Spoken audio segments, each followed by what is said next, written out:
Guys, what is going on? What is going on, guys? What is going on? Boy, do we have a doozy to talk about today, guys.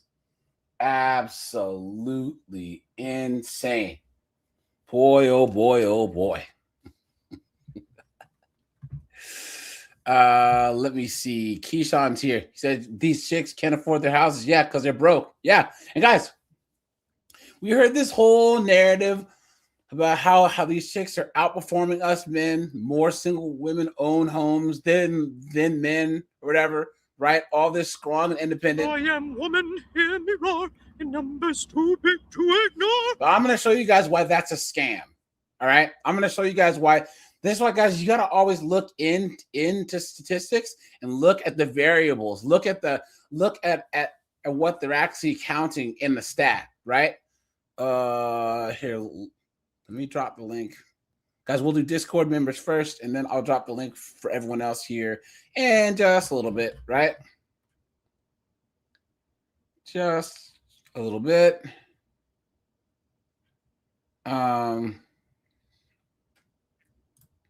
Let's see here.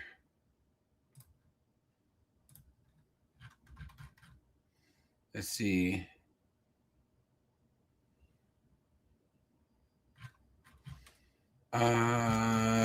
Hold on. Okay, there it is. Okay.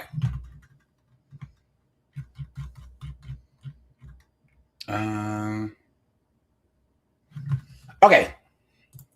So, guys, let me show you something first, right? Right, guys? Oh, wait. Who else did you have here? Kelvin, what's up, dude? It's good to see you, my friend, as usual. It's good to see you. Rajai is here. Rajai, how you doing? It's good to see you too, my friend. Longtime supporter of the channel.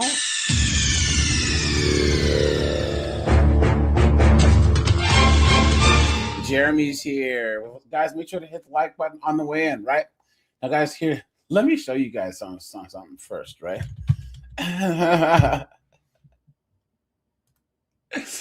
Okay, hold on.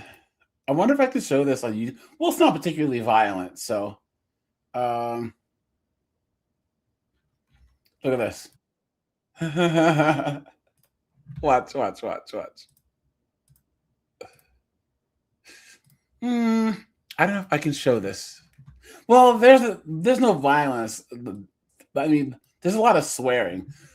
But guys, watch this. Watch. So this is the Wendy's drive-through. All this, these knuckleheads didn't get enough sauce or whatever. So they kick in the window and start going after the staff. Now, guys, what do you think these dunderheads look like?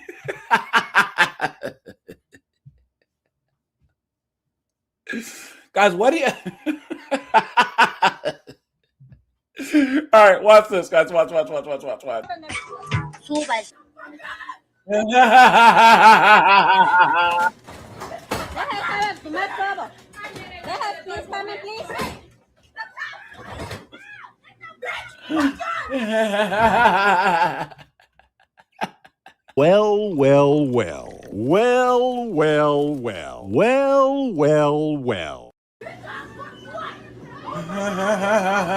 poner más robo over here.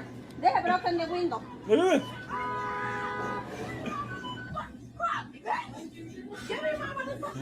So her shoe fell off, and they can't get it back. Her Crocs down there. Give me my Crocs, bitch. Le tomaron las placas a Look at this. Look at this.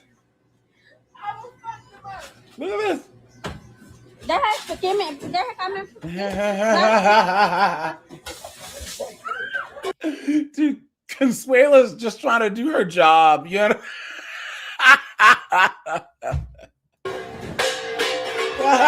And there, look at it.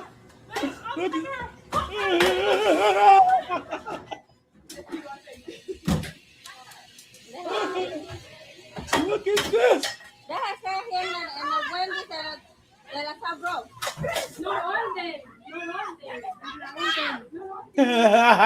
Now she can't get her shoe.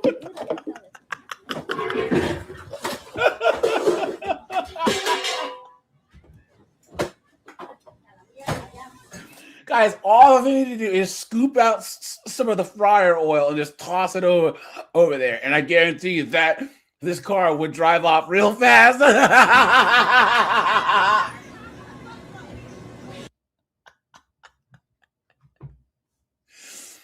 Guys, if this is not an advertisement to not eat fast food.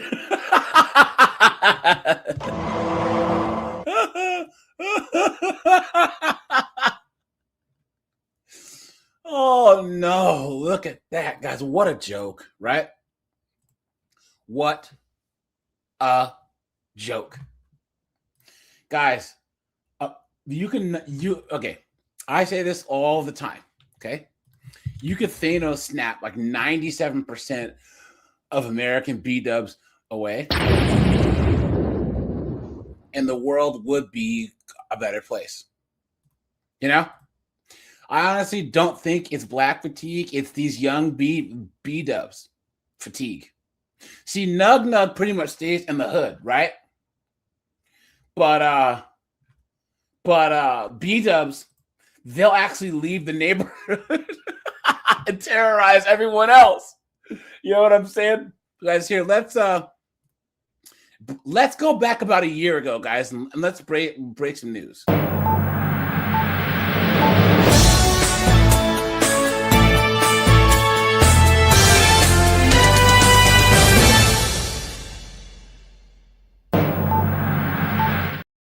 Okay, so guys, look at this. You guys remember last year?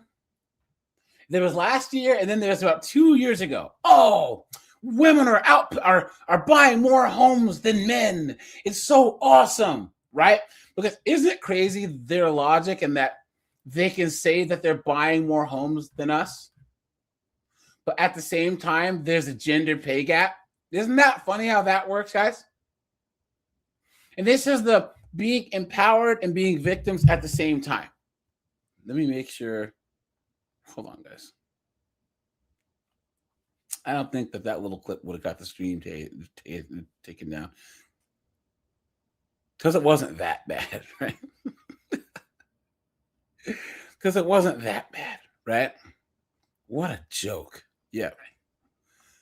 We're still going. Guys, hit the like button. Guys, we're at 135 people, guys. We're at 24 likes. Oh, guys, stop. Take a second. Hit that like button, guys. Let's try and hit 100 likes. The record is 37 minutes, guys. So let's try and hit 100 likes. Let's beat the record, guys. Stop. Take a second. Hit that 304 button. The like button to the 304 button because it's free and it's easy. But guys, you see this? Single women own more homes than single men in 48 states, right? So here we go with this feminist, strong, and independent narrative. I am woman, hear me roar, in numbers too big to ignore. Right? Well, this International Women's Day, single women are racing ahead of men in home ownership. A recent analysis that looked at 2021 census data shows that single women own more homes now than single men. WBZ's Tiffany Chen explains what's driving the trend. On this International Women's Day, a positive shift showing that women are investing in themselves more than ever. It's very exciting. We're seeing a lot more single women making the leap into second home ownership on the Cape. Primary home ownership in Boston, the suburbs. And the statistics back it up. Lending Tree took a look at the latest census data and found single women own more homes than single men in 48 out of 50 states, including Massachusetts.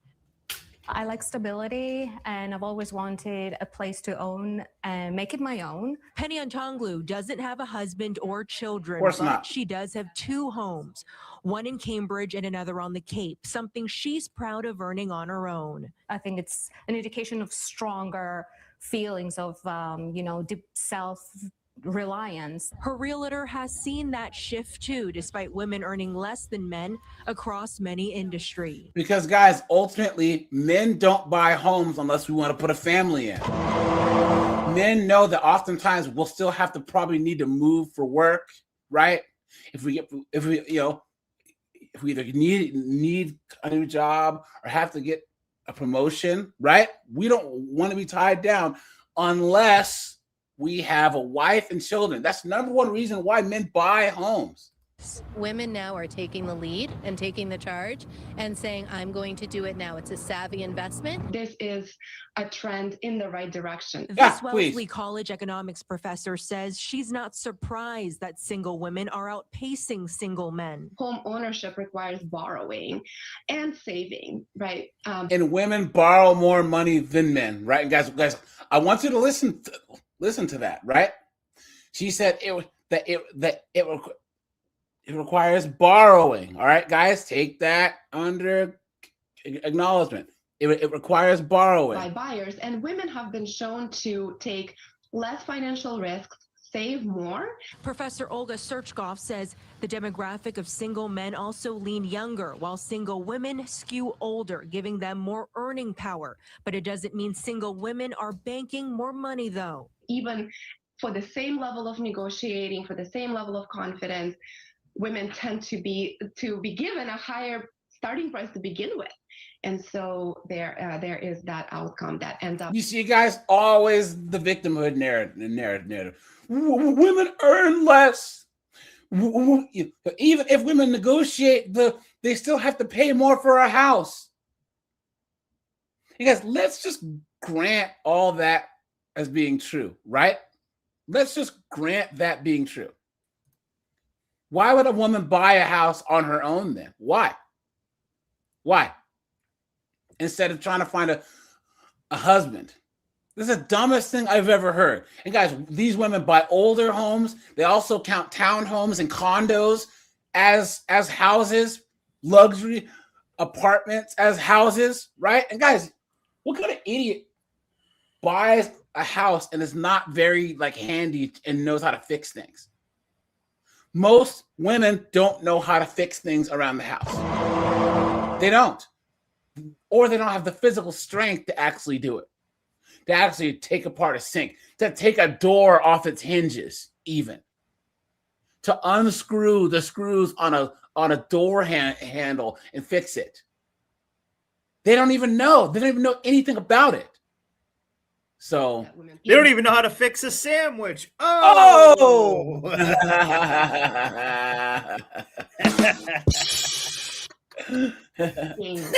it's an encouraging sign that women are becoming more financially independent, and that's a good thing. That's like Boston. In the end, years later, you realize. Can you imagine if they had a whole news story about how men are becoming more financially independent, right?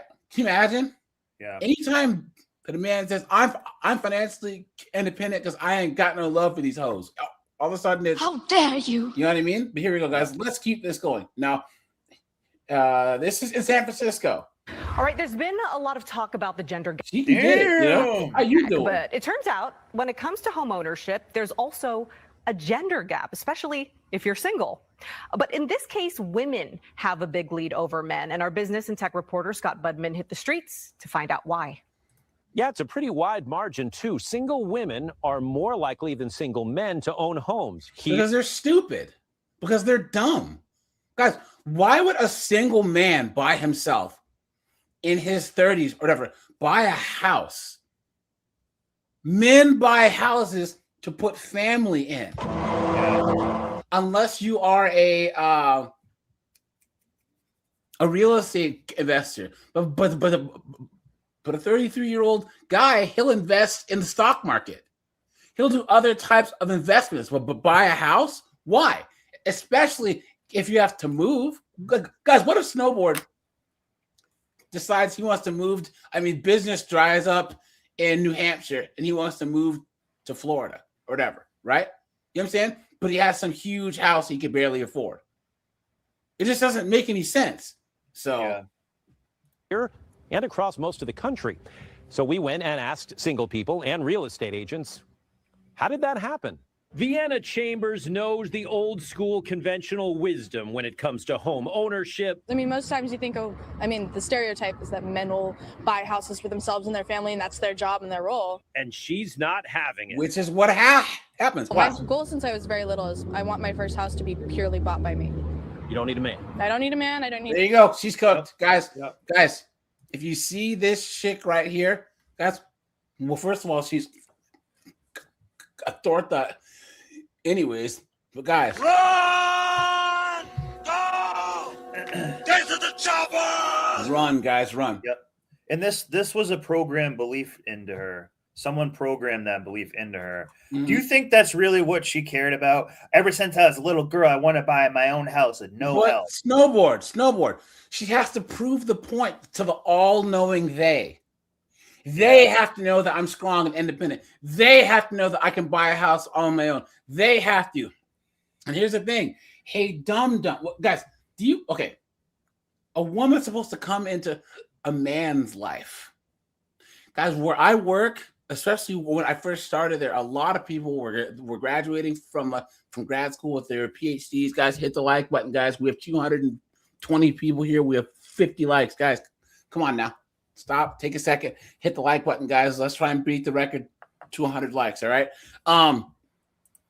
Do you know how many guys I know, the woman that they married because she had bought a house when she was like 31, 32. She got her first real job out of grad school. And she bought a condo or townhouse, and then they got married. And before they could buy a house, they had to sell her townhouse or sell her condo, you know?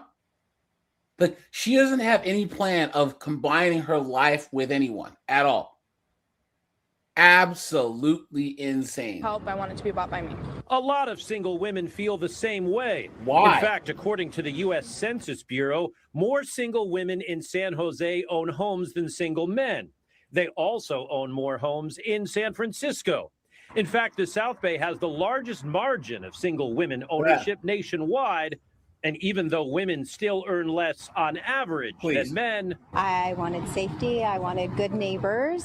I wanted close, good schools. I'm sure someday, but not now. They want to be owners. One thing that I believe as a woman I can say we all have in mind is the house, the place to regroup, the anchor.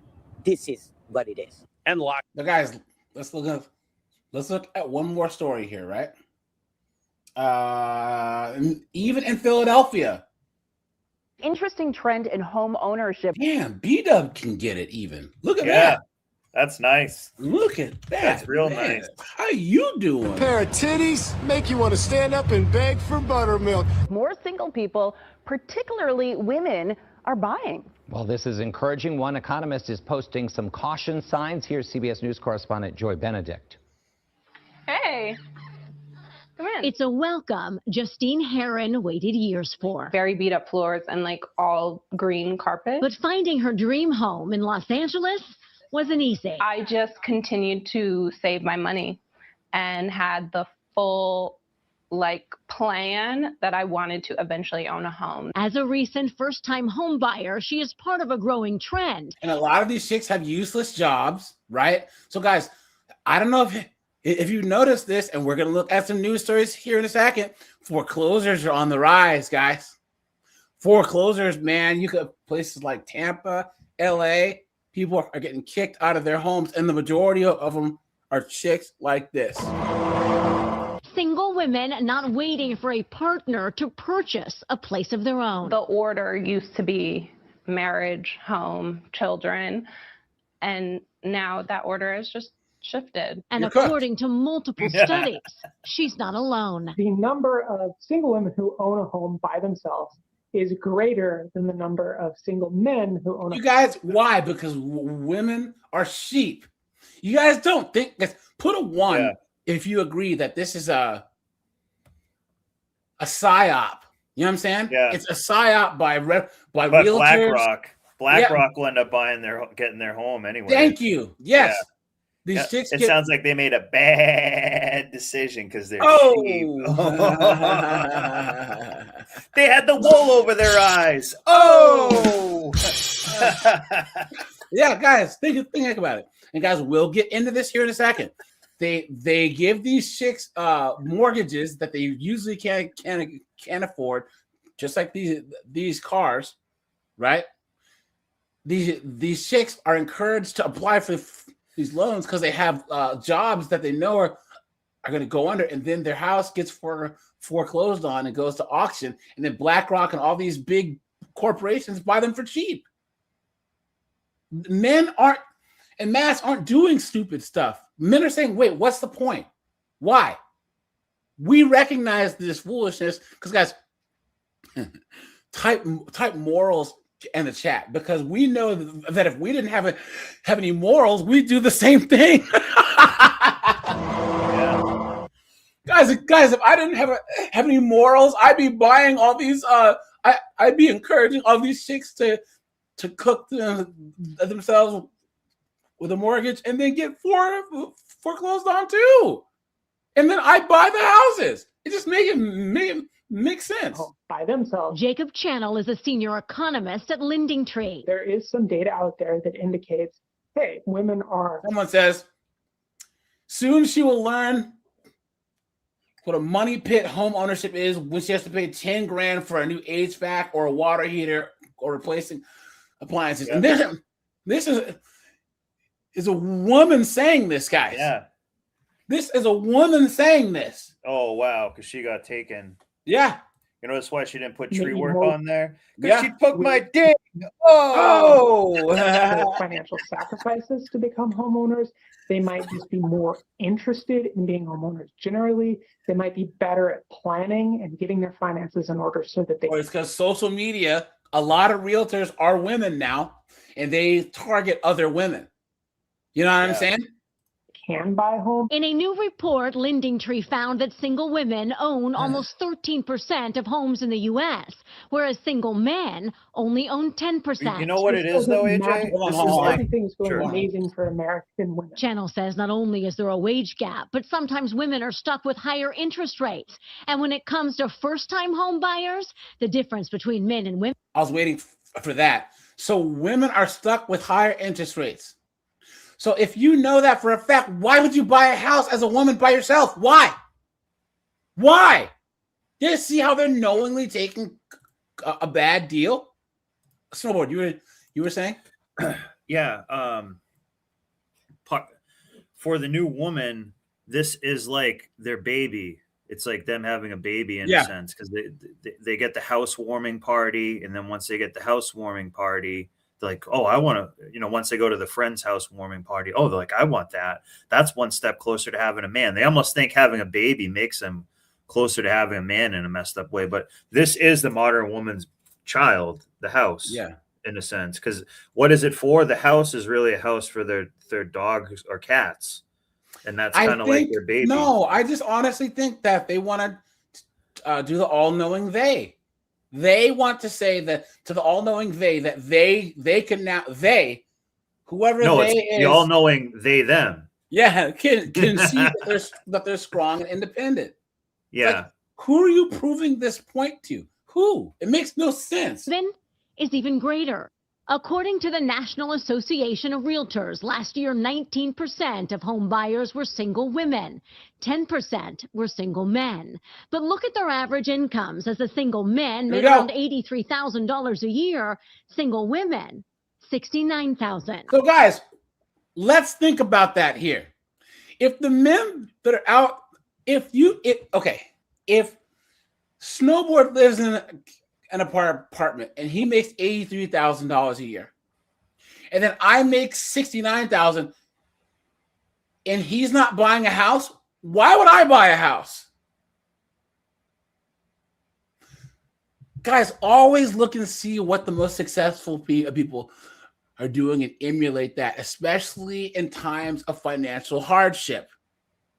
If Snowboard, Seagrip, myself are in the neighborhood, and then Dante has a house, and we're in like a recession or whatever, and Dante has his old car in the driveway, why would Snowboard Me or Seagrip buy a new car? Why?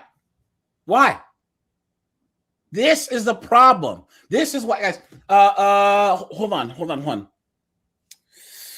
Damn it! What was that thing? There was a thing that I was watching today, and it was saying, Snowboard, have you noticed that it's always okay to hate the rich, right? With these liberals and with just America in general, they say that it's okay to hate the rich, but guys, why is it not okay to hate the poor or some of the poor? Think about it. Like, a lot of people are poor because they just make bad decisions.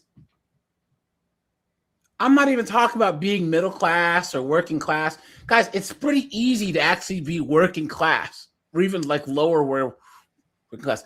But to be poor, you have to make a lot of stupid decisions. And I'm trying to find what that clip was. Yeah,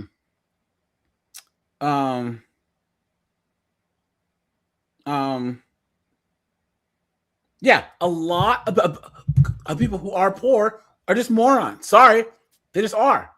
Not everyone who's poor is some victim or some yes, there are disabled. Yes, there are the elderly, fine. But there's a lot of people out there who are just, you can give them $500,000 and they would be broke and poor tomorrow because they're just dumb.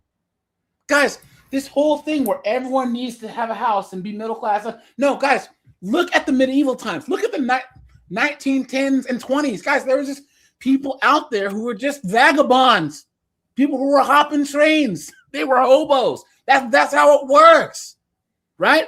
I'll actually find that clip here in a second.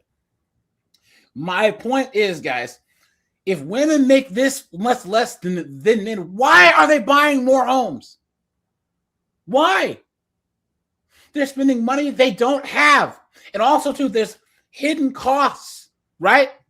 So I think it's very much ingrained in young girls' heads to always plan for the future. So plan she did. And although this homeowner doesn't hope to be in the single category forever, Heron now has the security and satisfaction of knowing she has a safe place to call home.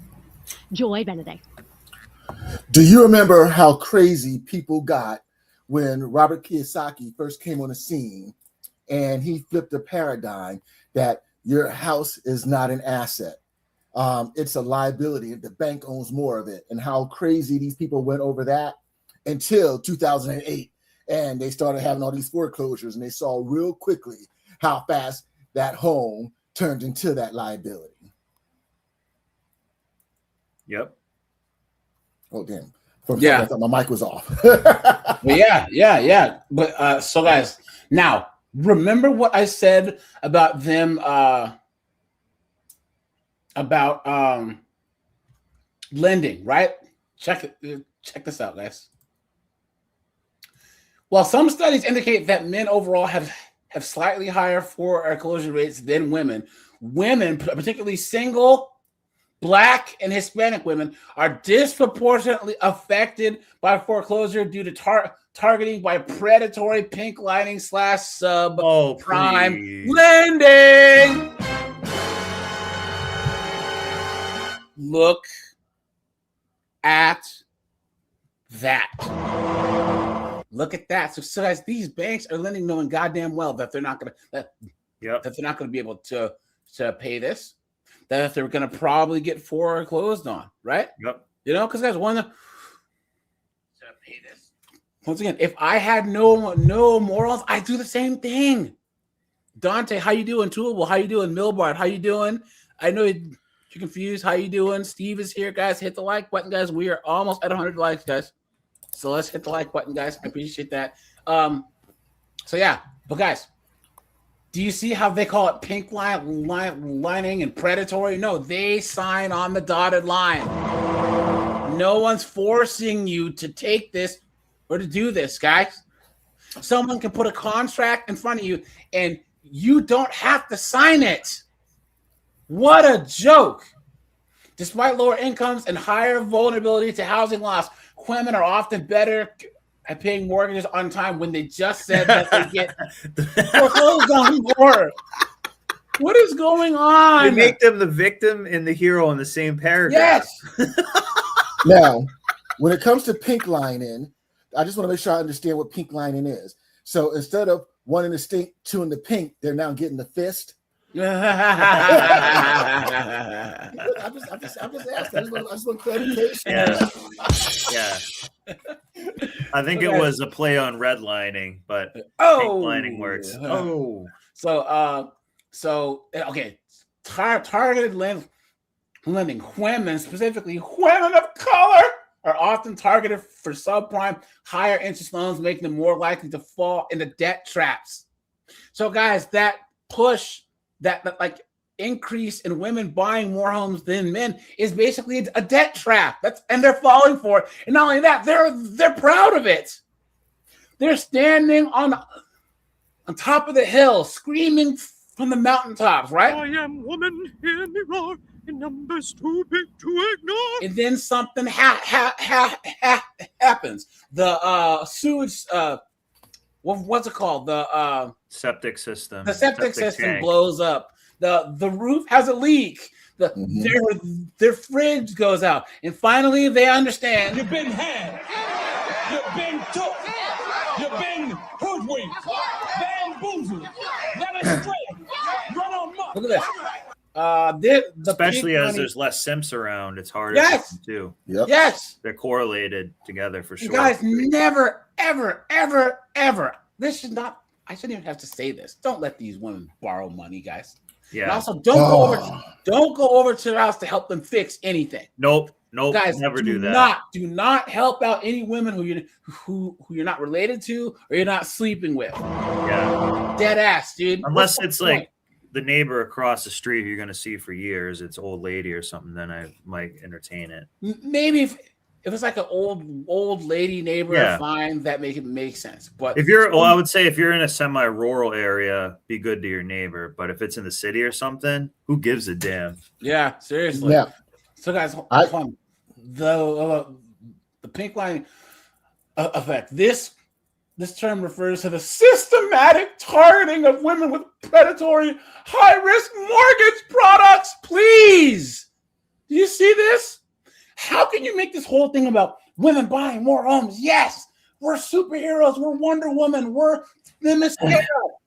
We're the Amazons. But then you're being victimized at the same time. And it's race-based and women all in one thing.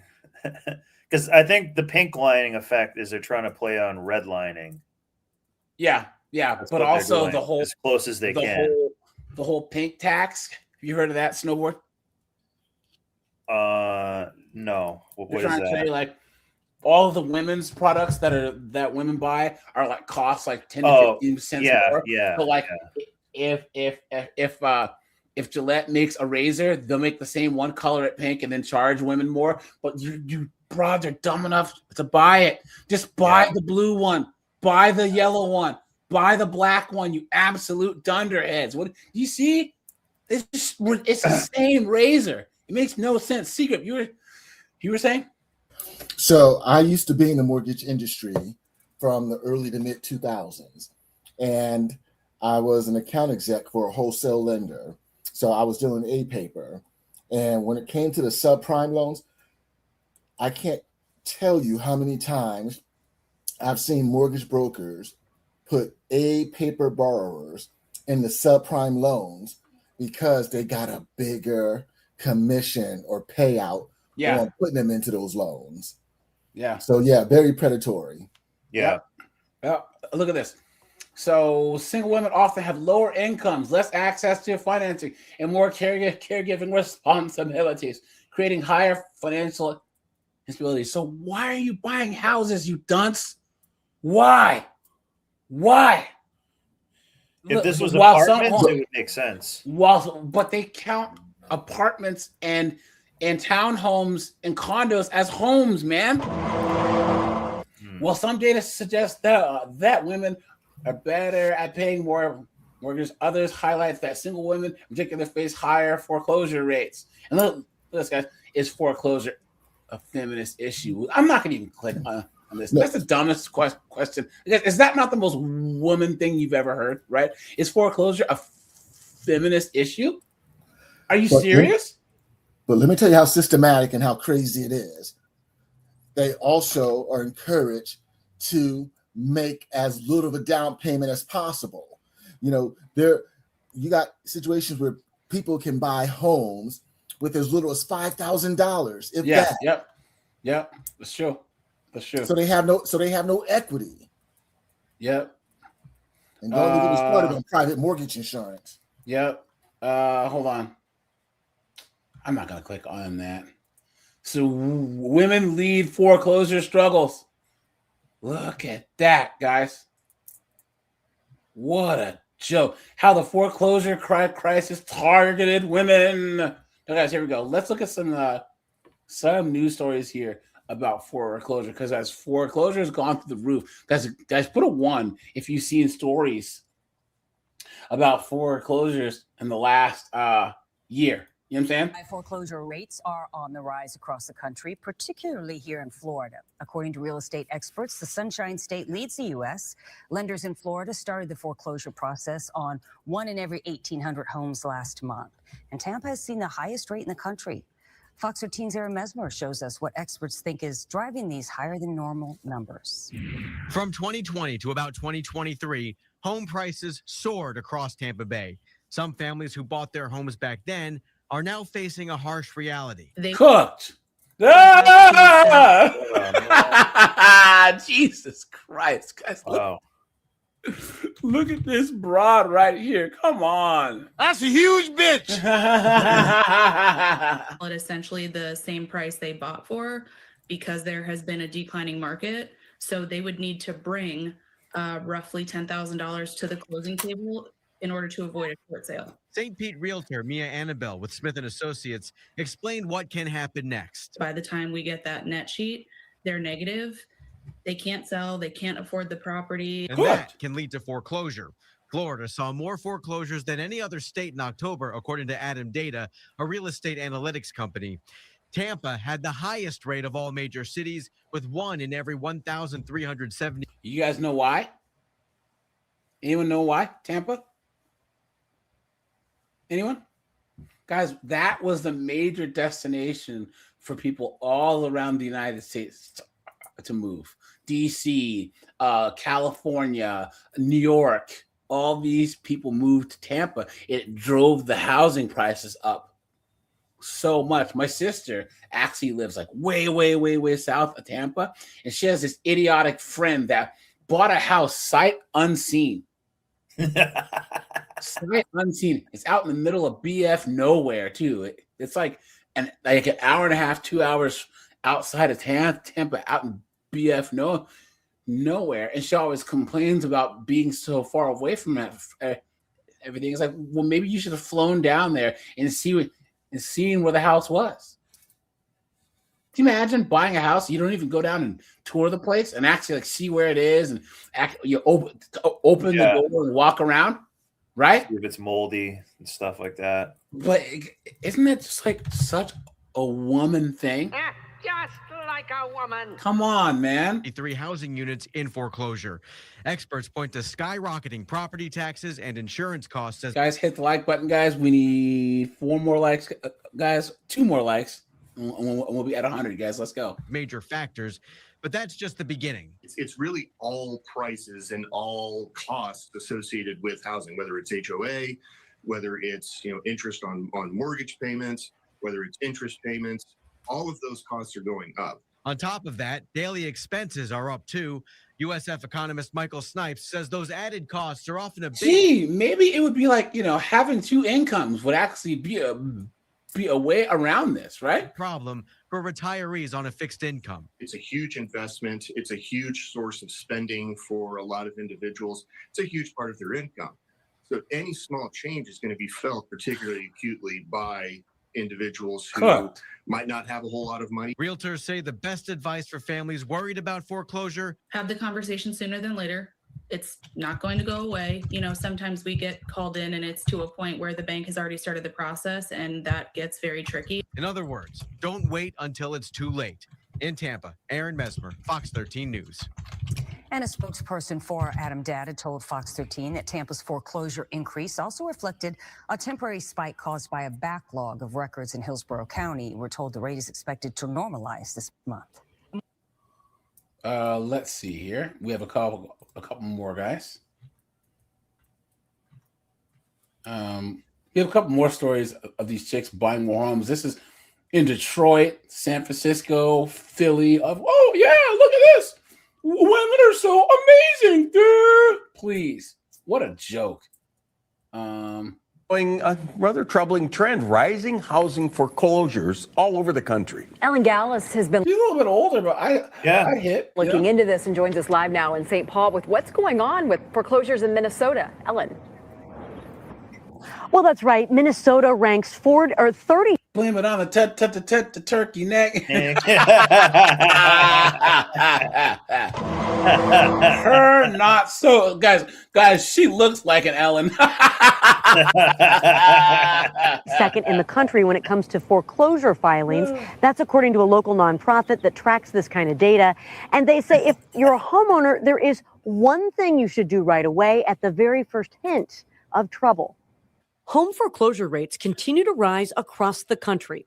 According to new data, foreclosure filings are up 17% compared to this time last year. Folks are really scared and afraid and ashamed. It's a trend Beth Heiser with Neighborhood Works Home Partners is also seeing right here in the Twin Cities.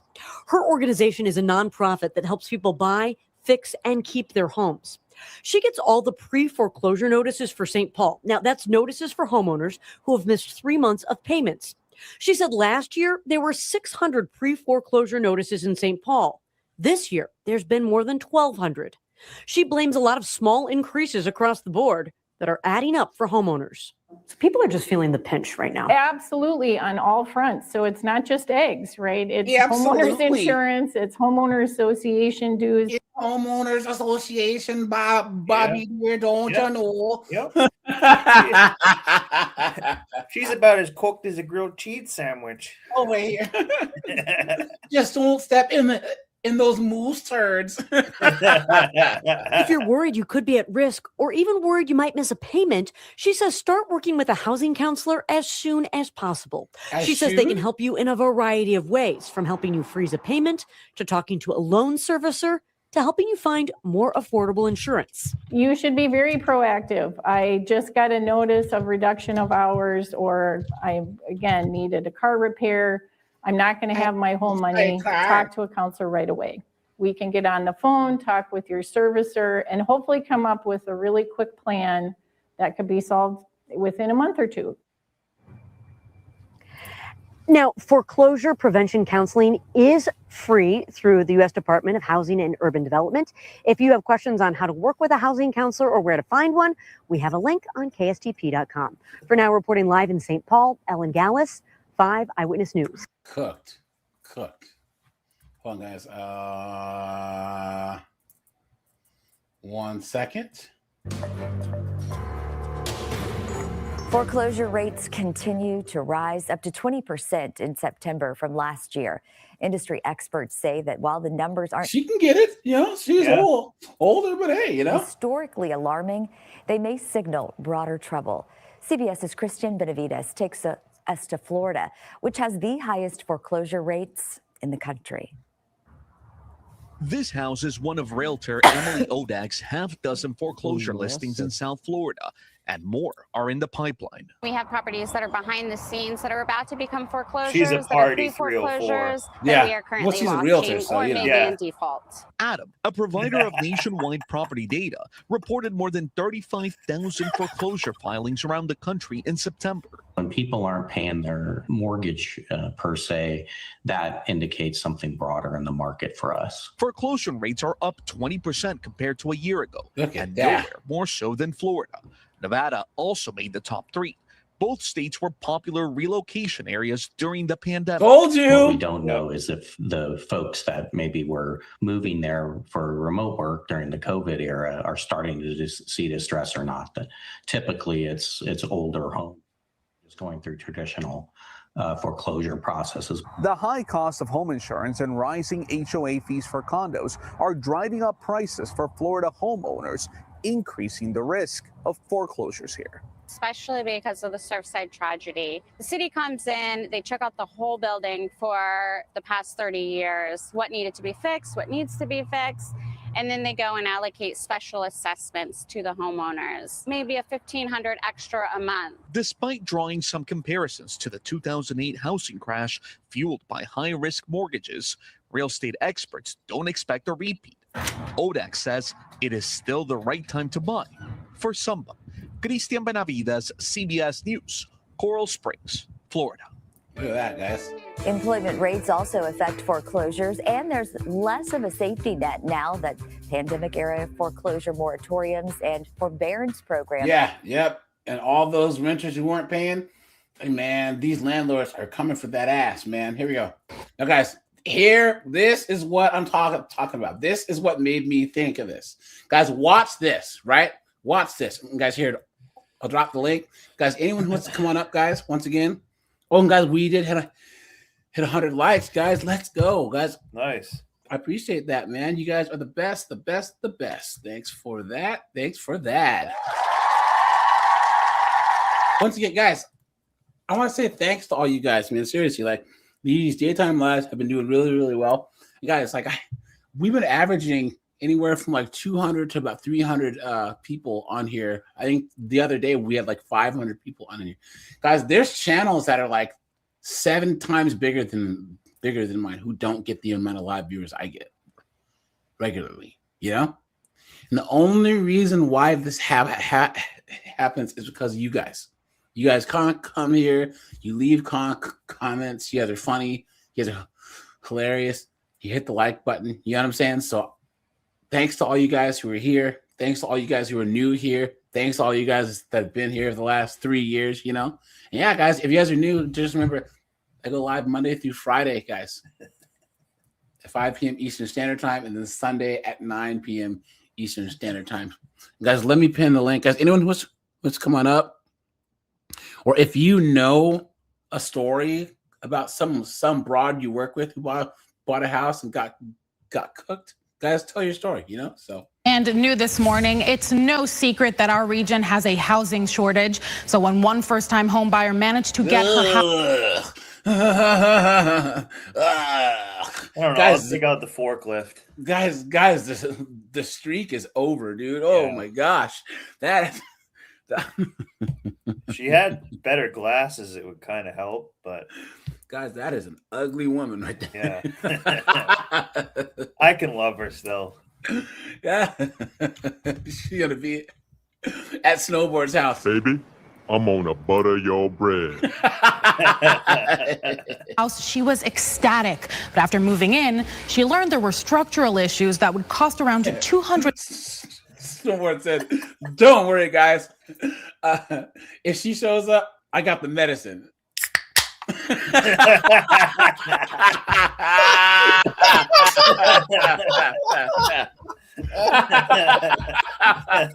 That's pretty much fix it. He's got the goggles.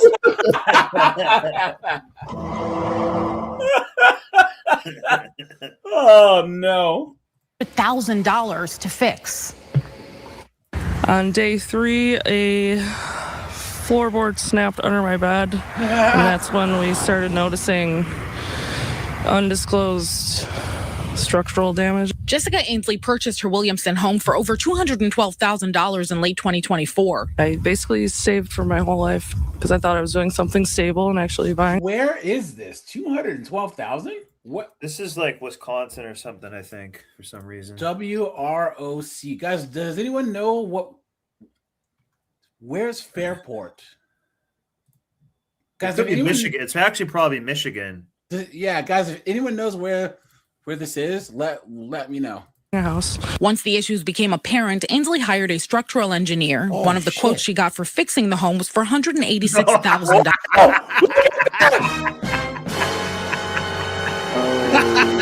Sister Mary Francis. You've been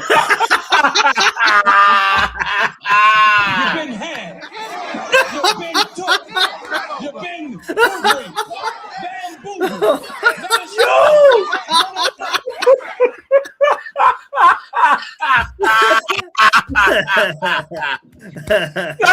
Guys, look at that. That's almost what she paid for the house.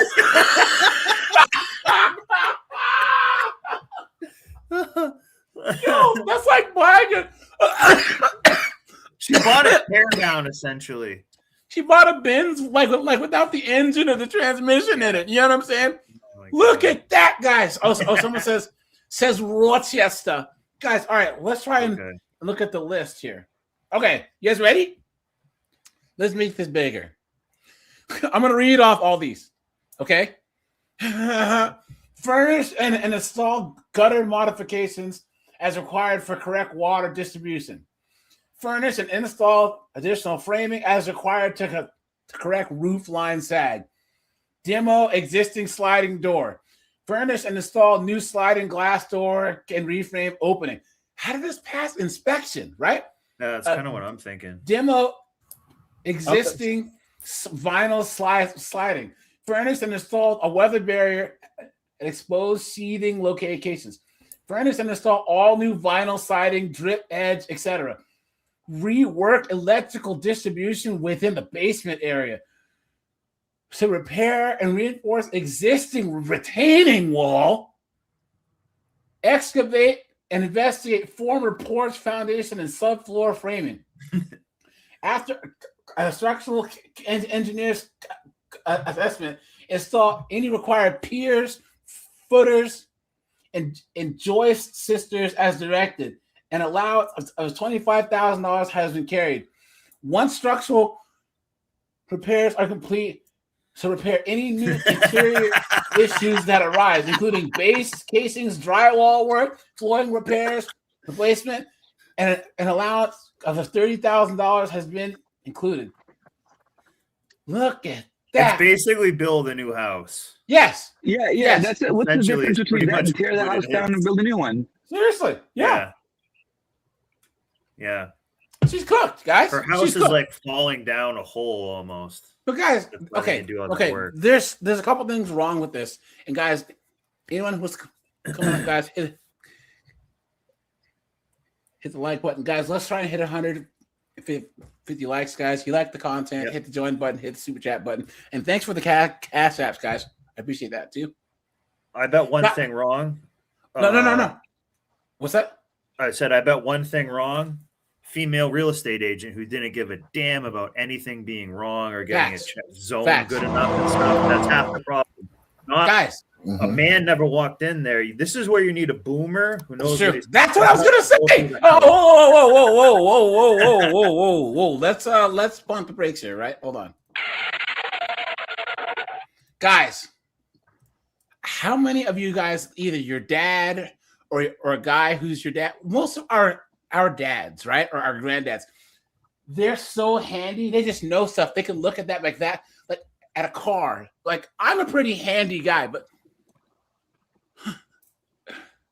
my dad or my girl's dad, he can just walk into an empty house and be like, yeah, that floorboard's this. There's a crack in there to fix that. Men knew these things. A lot of us men do know this, but we still don't know it to the extent that like our dads and granddads and stuff did. Where like my girl's dad, he literally just built like a big addition to the house by hand one summer. He said, "Oh yeah, I'm just gonna." So did the plans, and then all of a sudden, their old house, he just built like 2 bedrooms on the side and had it done. Like put the carpet in it, everything, like crazy. You know, why did she not have her father or her grandfather or her uncle or some man involved? Just like Snowboard said, this is this feminist rebellion. right? She didn't think that a man should be involved at all. Come on, man. I am woman, hear me roar, and life is too big to ignore. She made this $200,000 mistake, and she had to have known that if there's a housing shortage and no one's bought this house, come on, man, something's been wrong, you know? Yeah, because I'm looking at this. There's no way this house should have passed inspection. Yes, thank you. I'm even wondering about, you know, in regards to the mortgage company, what embedding did they do? And so, there's more going on to this story. Yeah, and so I'll leave it at that because there's no way this house should have passed inspection. Someone says, someone said to sell, she has to disclose this. Yeah, so someone says I just paid $1,000 for an in-home for a home inspection. So many issues were found. $50,000 to $100,000 worth to fix. I decided to terminate the contract. I hate to lose my money, but better safe than sorry. Her inspector should be ashamed. This guy says I bailed many times based on an inspection. Someone says it's called a business decision. 1,000 versus 50 to 100K. No qualms about it. Someone says did another estimate. Yeah, you better get Jorge and his cousins. You know what I'm saying? Look at this.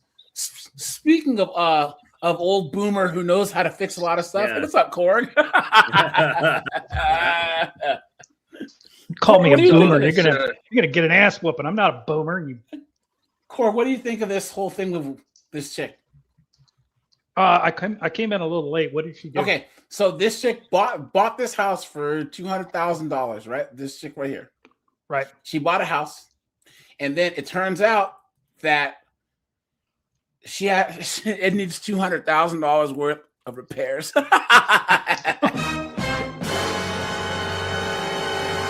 The foundation's cooked. Everything is cooked. You know what I mean? It'd be cheaper if she knocked it down and built a new house. Facts. There you go.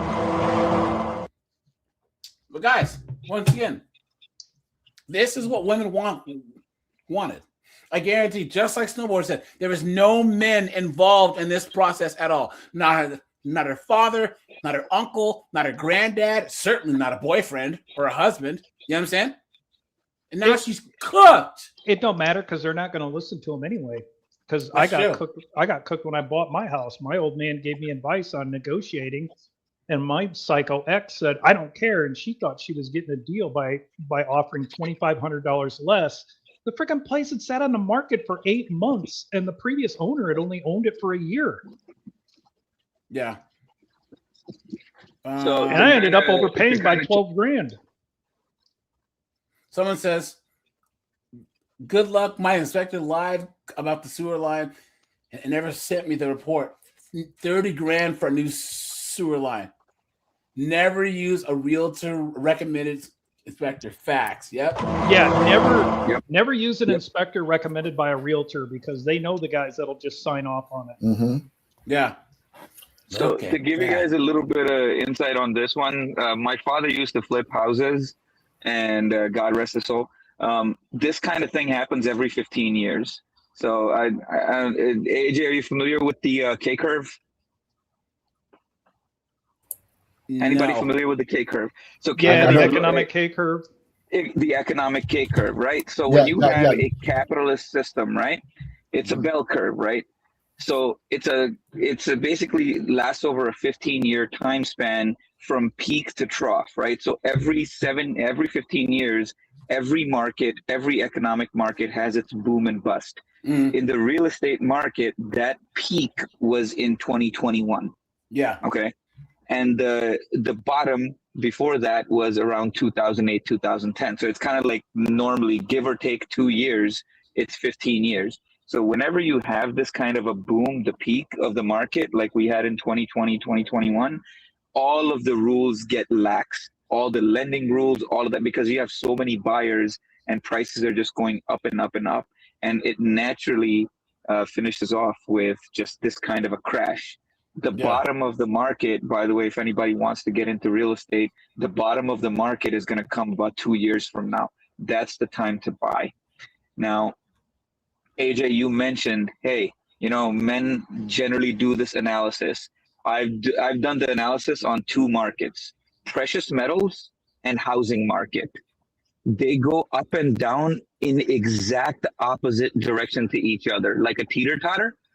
So if you guys look at the prices of gold right now, an ounce of gold is $5,000 plus.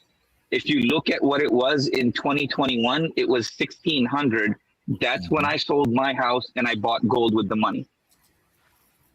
I'm going to sell the gold 2 years from now, and I'm going to buy property with it. So anybody listening who wants to see exactly how that works, just time these two markets. When housing is at its peak, precious metals are at its bottom. When the precious metals are at their peak, housing is at the bottom. And that's the same with interest rates in the bond market. When rates go up, bond prices go down. When bond prices go down, rates go up. Exactly. And all you really have to do is intricately know 2K curves. And if you just know 2K curves and their relationship to each other, you're going to make out really well. You're going to have a fantastic 30-year plan. What are you talking about? See, Larry Korg, snowboard, this is why you guys aren't included in DEI. You Asians and white people and your privilege. The issues became apparent, Ainsley hired a structural engineer. One of the quotes she got for fixing the home was for $186,000. In that report, she was also told that it's recommended to stop using the second floor completely until the properly sized framing is installed to support it. Damn. According to Lacey Katz and attorney Jayla Lombardo, what the structural engineer says now may not matter. Latin term for it is caveat emptor. That means buyer beware. And so the only way to get any recovery at all is to prove that your seller had actual knowledge of a defect, failed to disclose, or did something to actively conceal the defect, and then lied about it on the property condition disclosure form, which is a very, very difficult standard. Ainsley believes the previous homeowner knew about the structural problems with the home and didn't say anything, but even still, she had an inspection.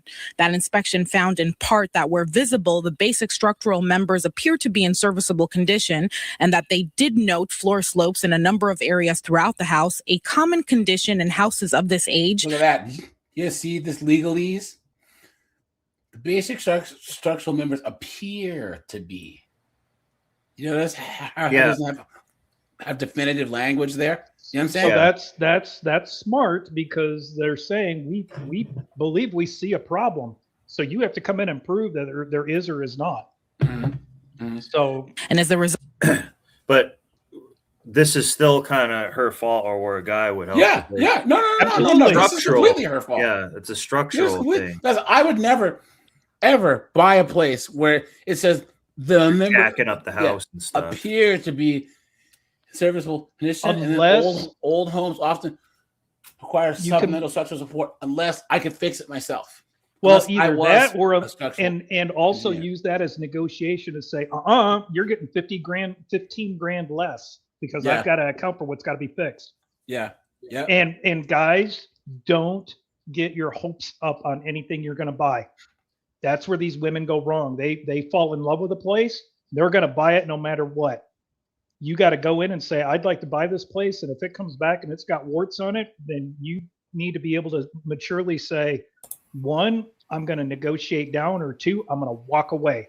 Yeah. A lot of times, if you walk away, the sellers are going to say, wait, I'll wheel and deal. That's true. Yep. That's why I always say, when it comes to so many things in life, women, properties, where the case may be, you can't be invested in the outcome. Once you get yourself emotionally invested in the outcome, you lose your objectivity. Or at least guys, here's the thing though. Once again, if something seems fishy, guys, trust your gut. You are better off missing out on a good on a decent opportunity because you went with your gut than not going with your gut and getting cooked. You know what I'm saying? Right. If you can't spot the mark, you're the mark. Exactly. Yep. Yeah. Oops. She didn't go with her gut. She went with her butt. And now she's going to get effed in the A over that. That's horrible. That guy, she's Or settlement over a long period of time. The report also notes that it is not to be construed as a guarantee or warranty of the premises. Trusted the inspection process and the disclosing process. Ainsley also found these photos from a 2018 listing of the home in which you can see walls that are no longer in the home. The engineer suspects they were load bearing, which is contributing to the sinking. They knocked down the load bearing walls. Look at that. And you bought the damn thing. You absolute dunderhead. You stupid woman. Now she put in That 6 was beams probably in the back basement and 2. There was a certain time when people kept just, particularly women, they're like, "Oh, let's make it open concept and just open up the walls." Yeah, that's what happened here. Yeah. No, I did that with my dad so many times. You know, we make the house an open concept, but you know what? You left the load-bearing beam there. You dressed it up. You made it nice, and you put like the electrical outlet on it. You didn't tear down the load-bearing wall. Yeah. Holy moly! Guys, hit the like button, please. That's exactly what they did. Yeah, any one of us could have walked into that situation and saved her.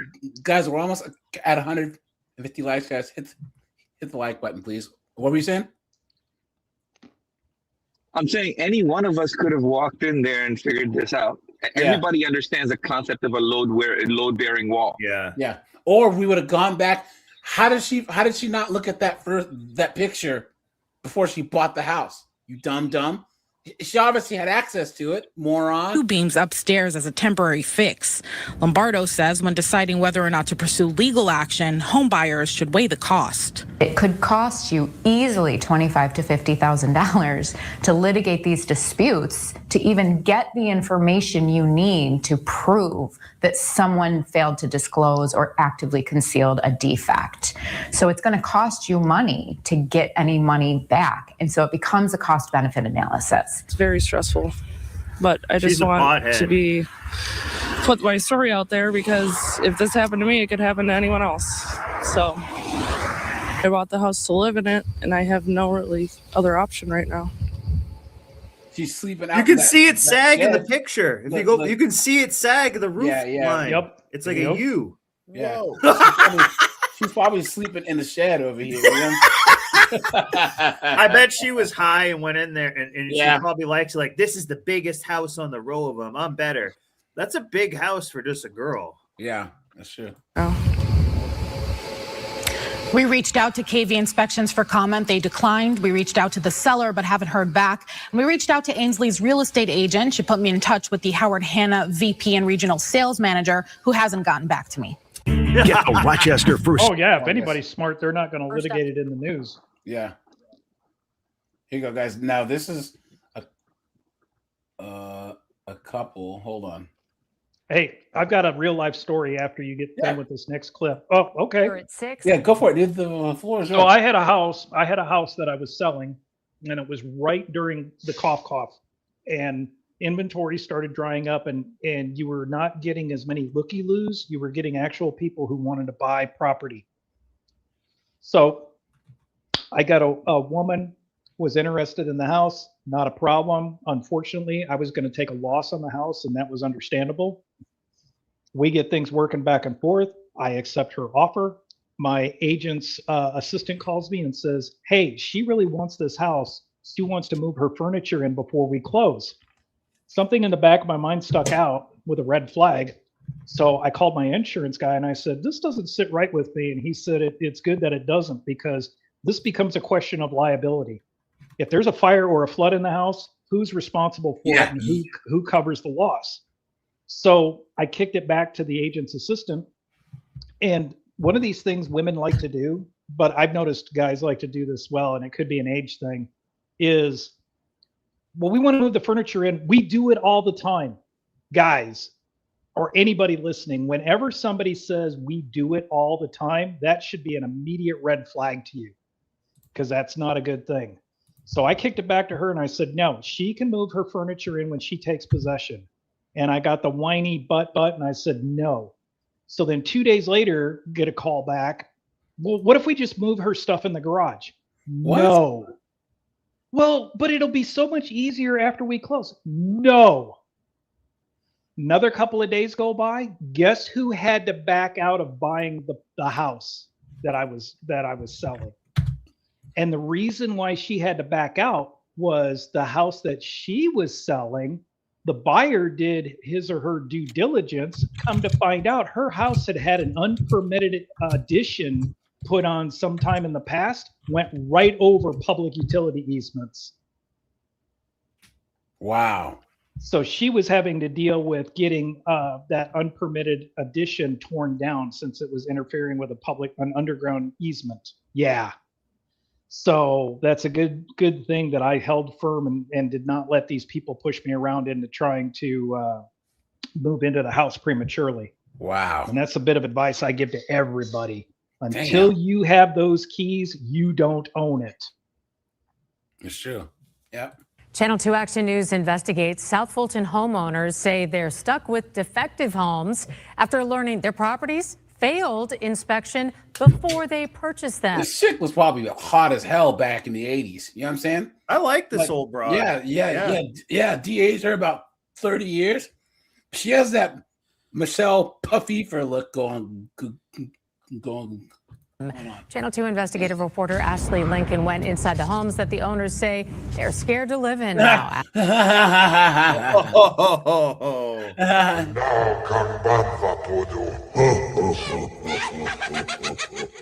Ashley. Yeah, we're talking about major overhauls that'll cost homeowners thousands, like rewiring, fixing plumbing issues. I can't hear you. Your jacket's too loud. Seeing a long list of other defects. They should be held accountable and fix these repairs because failed inspections and unlicensed subcontractors. So what South Fulton homeowner Zanza Morris says she discovered after finally getting her hands on her. Look at this. Well.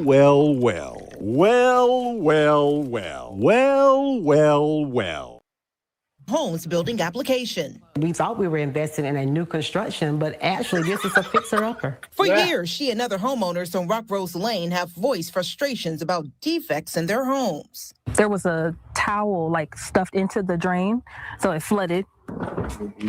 You can hear this outside. The wiring was not done correctly because I have outlets that do not work. Documents show on April 15, 2022, Morris's home failed inspection the same day she and her husband closed on the property. We're still experiencing the issues with it not being safe. And Morris says since we last visited her, she's now dealing with major electrical issues in her kitchen. She says when the lights come on, they don't get as bright and they continue to flutter. I hear this wiring is out. We can't even remove that. I tried contacting the developer, Lottie Banjo, Monday and got no response.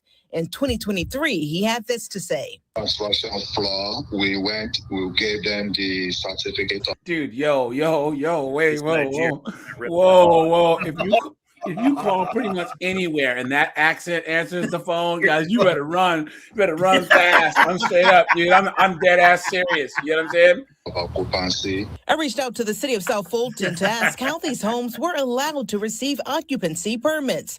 It hasn't responded. The Secretary of State's office told me its board is investigating an unlicensed practice complaint for this development. Starting with City of South Fulton, they're not checking to make sure that subcontractor license is accurate. Moore says the city has checks and balances in place to protect homeowners. You think that they would have heard this before they moved in? Yeah. You know what I'm saying? Like when you're walking through the house, if all you hear is, you're like, nope. And continues to question how these homes were allowed to be sold. I really feel that as a constituent, my city council, my city of South Fulton failed us. And Morris cooked, guys, cooked. What a joke. What an absolute joke. Hold on, there's one more here.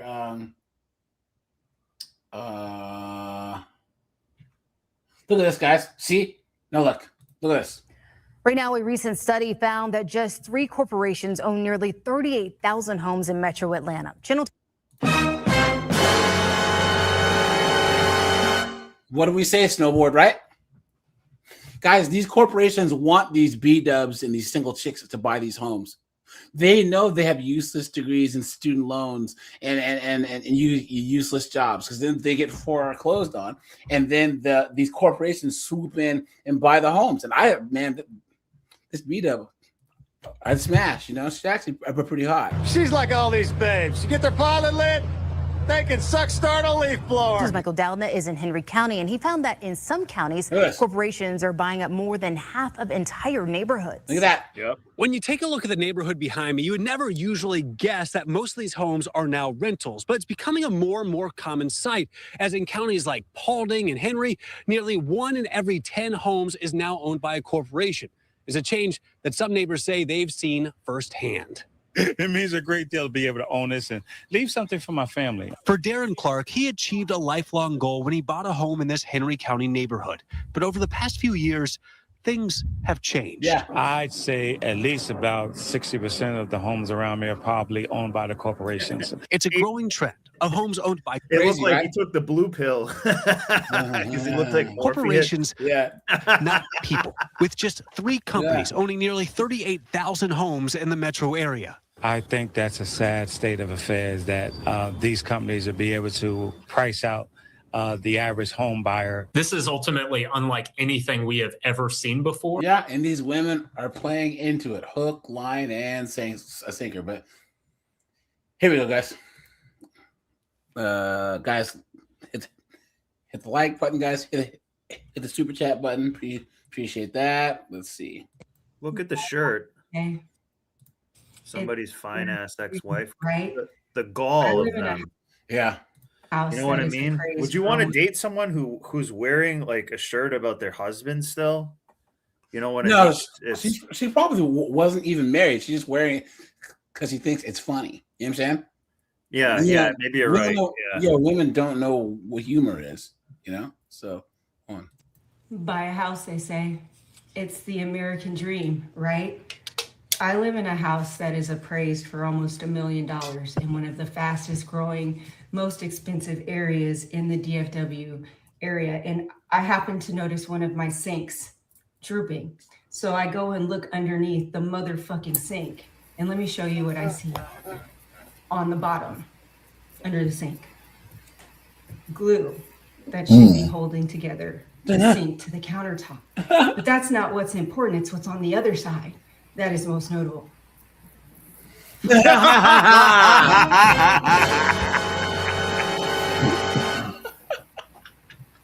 Wow, that's as cheap as it gets. Holy crap. Look at that. And guys, she has a $1 million house, guys. Texas property tax will cook you, man, straight up. Yo, guys, so when I moved to where I was at, is either here or Texas, right? But guys, Texas, because they don't have a lot of taxes. But bro, if you buy a house in Texas, man, they will get you through those property taxes real fast. Cardboard. They installed the sink with fucking cardboard around it. And I look up and I see more cardboard where you could tell they were trying to fill spaces, and then they put fucking glue. I'm not a carpenter or a contractor. Like, the fuck do I call a plumber? Do I call a general contractor? Because this sink is about to fucking fall because it is attached to marble countertops with glue and cardboard. Buy a motherfucking house, they say. It's the American dream, they say. I don't know if I will ever own another home when I sell this one. And I mean that from the bottom of my heart. So add this to the list of motherfucking things I have to do today. Listen to the mouth on this chick, right? Oh, she's a lawyer. That's why. She's a lawyer. Look at that. He's a watching the U.S. men's hockey team catching heat while America comes together to support the women's team. I'm here for it, as if women's hockey matters. Please, look, man. I hope your house falls down around you. You absolute demon. What are you talking about? You know what I'm saying? Guys, this right here is the ultimate modern woman. Here's the thing.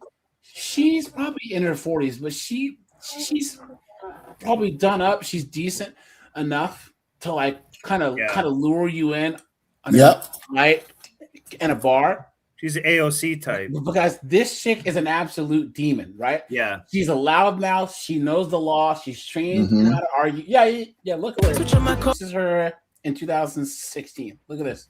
So yeah. And then she makes a lot of money, and she's gonna lord it over you. And we all know these chicks here. One wrong word and that ratchet comes out of them, guys. All of a sudden, I'm dead ass, dude. Look, I perked up when she said the DFW area. I was perking up. I'm like, I'm gonna just keep my eye open when I'm out in Frisco.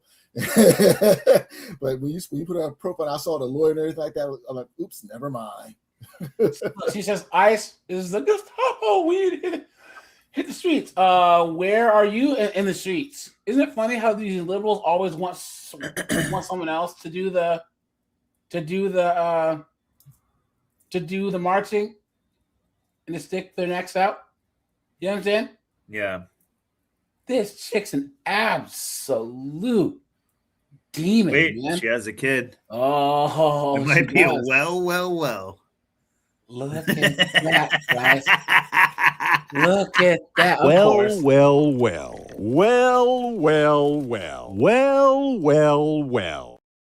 at that, guys. Ridiculous. Isn't it funny how these chicks claim to be so smart, so educated, right? But somehow Nug just manages to just get in there and come on, man. Well, so these chicks that like to, I'm gonna pick you guys on some game. These chicks who holler this, they shout, "I got my own car, I got my own home." If you that dude, guess what? She'll give you keys to her car and her home. That's true. Yeah. Hold on. Racist white girl in Kentucky. Oh, please.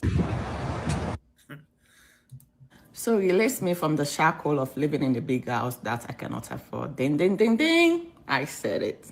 So one of the many things that is happening right now in my life is the fact that I am moving. No, I'm not moving out of state. No, I'm not moving out of the country. I wish I can move out of the country right now.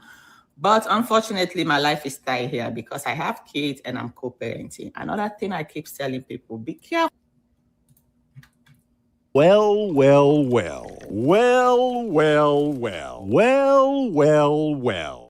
And now she can't afford her mortgage, guys, right? Bumblecud!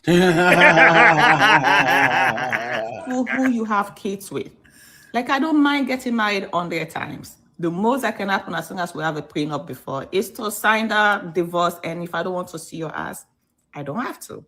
But when you have kids with somebody, my God, your life are tied down for 18 good years. 18 good years. And that's what these modern women don't understand. They think that marriage is more a commitment than having a kid. If you marry a person, you guys don't get along, guess what? You just divorce them. But you have a kid with them, and that person is going to be tied to you forever, or at least as long as that kid's alive, It's a long time. 18 good years is a long time. So my life is stuck here for now. So yes, I'm still going to stay in the States. I'm just downsizing. Yes, I've said it. I'm downsizing. What the reason why I'm downsizing? One of the main reasons why I'm downsizing is I cannot afford my mortgage anymore.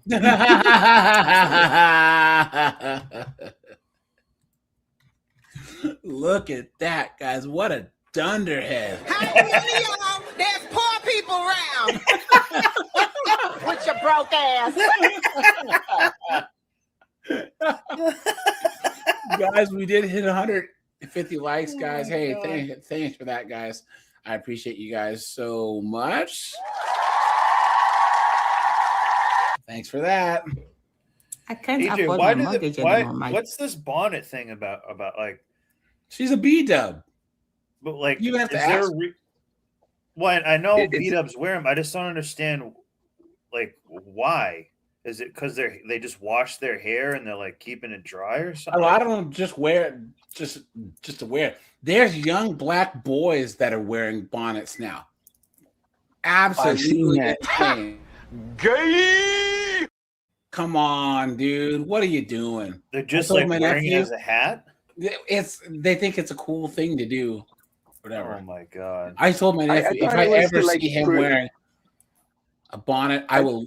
I'm dead serious. I said I will kick the hell out of you. What kind of man wears a bonnet on his head? That's absolutely insane. I even think do-rags look stupid. You're gonna have a bonnet on your head? Larry, you were saying? I thought it was like to preserve a specific hairdo or like to shower. But no? Yes. But if you wear it outside, like what do you generate sweat? No, but like you're supposed to wear it in the house, and then once you go outside, you show your hair. You know what I'm saying?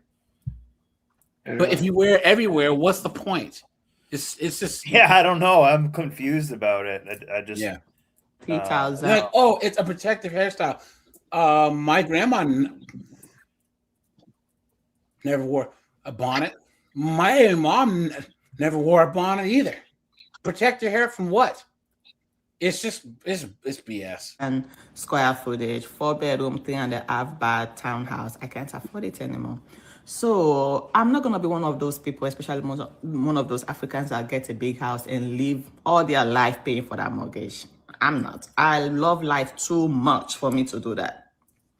So I got this house during COVID time. And you guys know during COVID, not since we are making bucks, I was going through a divorce. So I just wanted something that I wanted. And see. So she made an emotional decision. It was during the cough. She was getting divorced. So she wanted to prove to the all-knowing they that after a divorce, you're going to buy a house, you absolute dunderhead. Why? You stupid woman. Financial literacy was not a thing in my life at that moment. I didn't know nothing about financial literacy. I didn't know nothing about financial freedom. So, and yet you bought a house. There you go, guys. There you go. As soon as I saw the house, I liked it. I thought, oh, yes, I'm going to get it. And plus at that time, my one week paycheck was enough to pay my mortgage. But as time goes on, nurses' rates keeps coming down. Unfortunately, the mortgage keeps going up because I'm in the area where they are still building. It's a nice area. So according to your tax area, your mortgage keeps going up. So every year, my mortgage keeps going up. My rate at work keeps coming down. And before I know, it's more than almost 75% of my monthly salary is going towards my mortgage. 75% of her salary was going to her mortgage. Look at that, guys. Look at that. That's no life. But AJ, more women own homes than men. Oh yeah. They're out here winning, guys.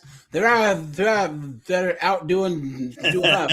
Oh wow. I am woman, hear me roar, and numbers too big to ignore. Hit the like button, guys. Hit the join button for a membership. You guys like the content. Hit the super chat button. You know her car payment was the other 25%. Yeah, of course. Paycheck too. Of course, yep.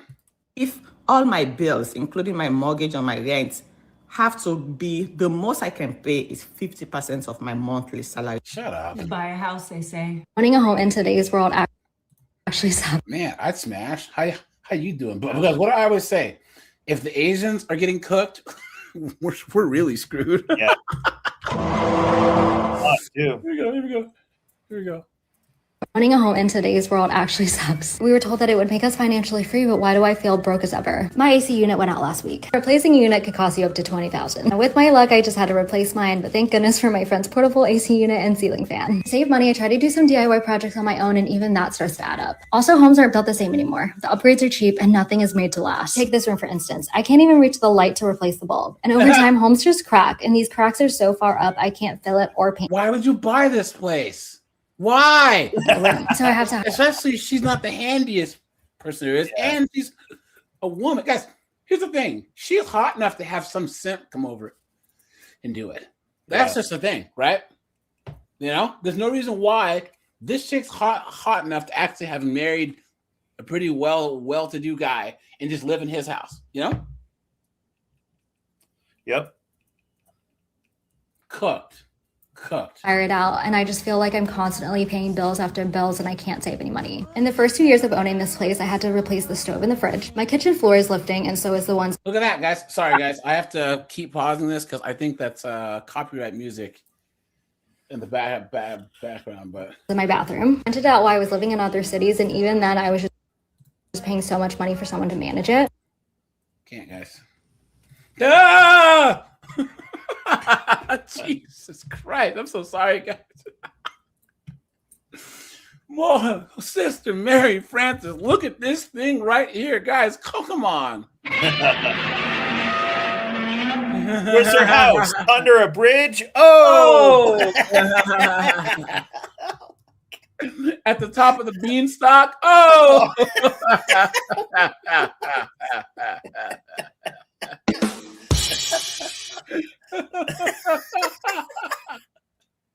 She's out there fee-fi-fo, fun-fumming it, dude, straight up. What is going on? I huffed and I puffed and I ate the front door. Oh!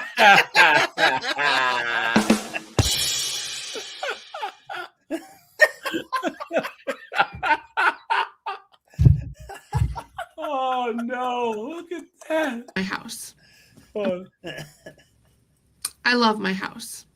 I'm going to start off by saying that. I love this house. When I was home shopping back in 2021, I chose this house on purpose. The only way I can describe it to people was that it's a house full of love, and you could feel it when you walked in the door.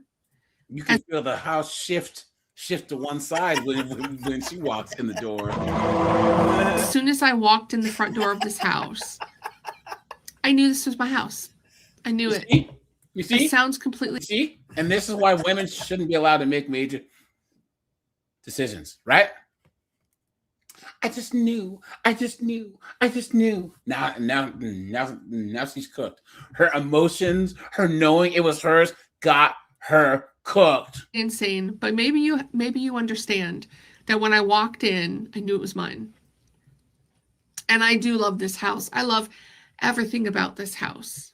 But I've come to the realization that I can't stay here because I can't afford to. And it's not that I can't afford the house payment. Did the feeding trough fall off the wall? It's because sometimes barns aren't built that well, AJ. They tend Did to a daily oats delivery stop come?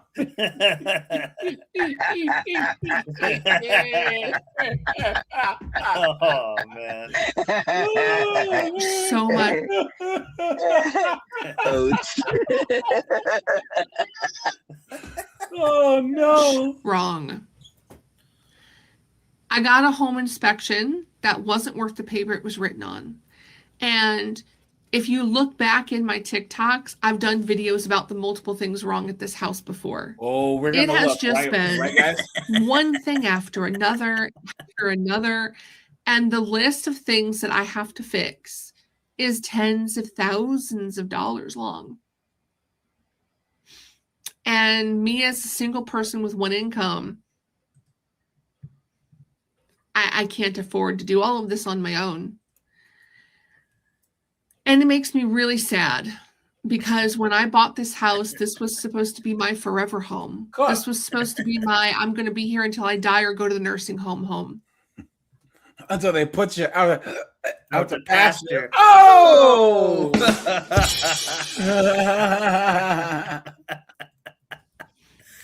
And I can't afford to stay here. Cooked. I don't even know what to advise people. Like, people ask me, what do you recommend for people buying their first house? I have no idea because I also have friends. 2 incomes. Have a family member who knows something about construction, about all this stuff. Come with you. You know what I'm saying? Yes. Here's the thing. It used to be that married chicks used to, their husbands would buy the car. Get the car fixed because they knew that these mechanics, they can get over on women, right? Then these chicks stopped getting married, but then they would take a man with them. You know, they didn't have as much pride, and so they'd be like, "Here, I'm gonna find some simp, right? or my brother or whatever, right? Now these chicks aren't even smart enough to do that, and they're just getting cooked, right? I'm sure that if she had any man in her life who's worth a damn that she probably didn't eat, then he could have pointed out and said, look, this is wrong, this is wrong, this is wrong. Who bought brand new homes that have issues. The one thing I would say is to just be financially and mentally prepared for the fact that owning a home can completely financially ruin you. And that's where I'm at today. This house has quite literally bankrupted me. Look at that. And I'm devastated because I love this house. But unless I win the lotto or marry a rich husband.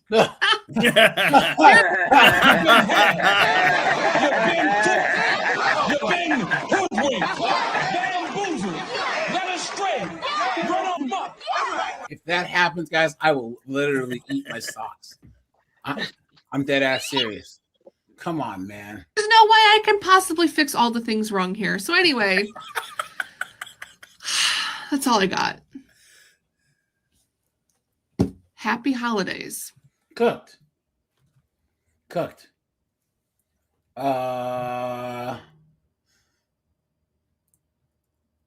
So this person got cooked. Let's see.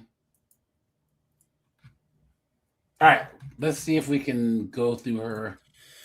Oh my I mean, she God. looked worse in all of her pictures, guys. Man. See, another thing, women are also kind of obsessed with materialism. That's why they want all this. Look, My A1C was normal today. And while I realized diabetes update. Hold on. where are my dishwasher people? The people that know dishwasher repairs, or specifically how to get hard water stains and nastiness out of your dishwasher. So let me give you some context. I am celebrating 5 years of owning my poop hole of a house. 5 years of headaches and financial problems. Go me. Never been less excited to celebrate a house anniversary in my life, but here we are. And with my house, I inherited a dishwasher. Now, for context, I have hard water. The very first thing my dad and I did, because my dad lived with me before he passed, we got a water softener, like ASAP. I still have my water softener, best thing I ever put in my house, because that water is nasty without it. And this dishwasher, it's nasty. It is. Now, I have been able to clean hard water fun off of all of my other appliances, my sinks, my tubs, all that's looking sparkly great, okay? I cannot get this dishwasher clean, and I don't really feel comfortable putting my dishes in there. So here is my question, okay? Is there a way to salvage this dishwasher, or should I throw in the towel and get a new one? How about you wash your dishes by hand? I bet $20. Person, you know? I bet $20 she's not putting salt in the softener. Yeah, I was about to say the exact same thing. Yeah, that's why the water softener is not working. You need to replace that every so many gallons, because the way a softener works is it takes that salt replaces all the other hard minerals in the water. Yeah, and after a little while, go ahead. So after a little while, the ability for the media inside to retain all the calcium, all the magnesium, all that hard water stuff, it goes away. So that salt, it goes ahead and washes that stuff off, and then you can have clean salt again. This is the problem with a lot of these women. They don't do routine maintenance on equipment. They don't understand the concept of it. Yeah. Right. And the water softener, she probably needs to have her water analyzed, because I'm betting it needs iron out, because there's probably too much iron in the water. Especially if it's well water. Oh yeah, because I've got the same problem. Yeah. When I'm working. She could use a little stool softener too. Oh God. So no board in the back door. Why am I not surprised? Here? When you pull this out, I mean, look at all of the hard water stains.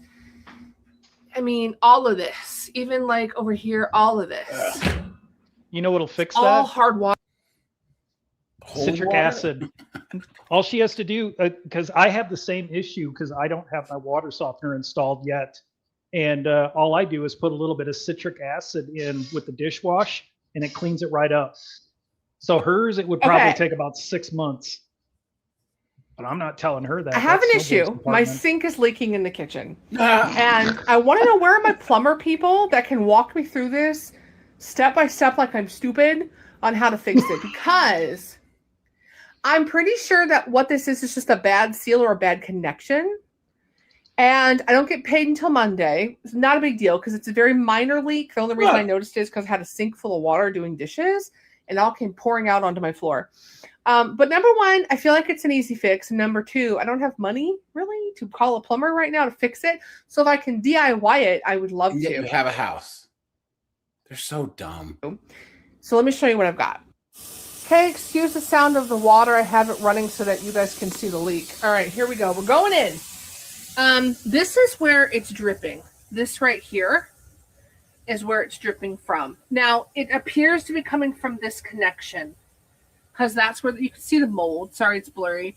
It's still trying to get going. But until you have a lot of water, it's not noticeable, and then it starts dripping. So it's a very minor leak. I think the only reason I noticed it was because I was letting go all the water from doing the dishes. But I don't see any leaking from any other spot down here. It's all coming from this right here. So I feel like this may be just a bad connection. That's my thought anyway. No. So how hard is that to swap out? It needs a hose clamp. Oh!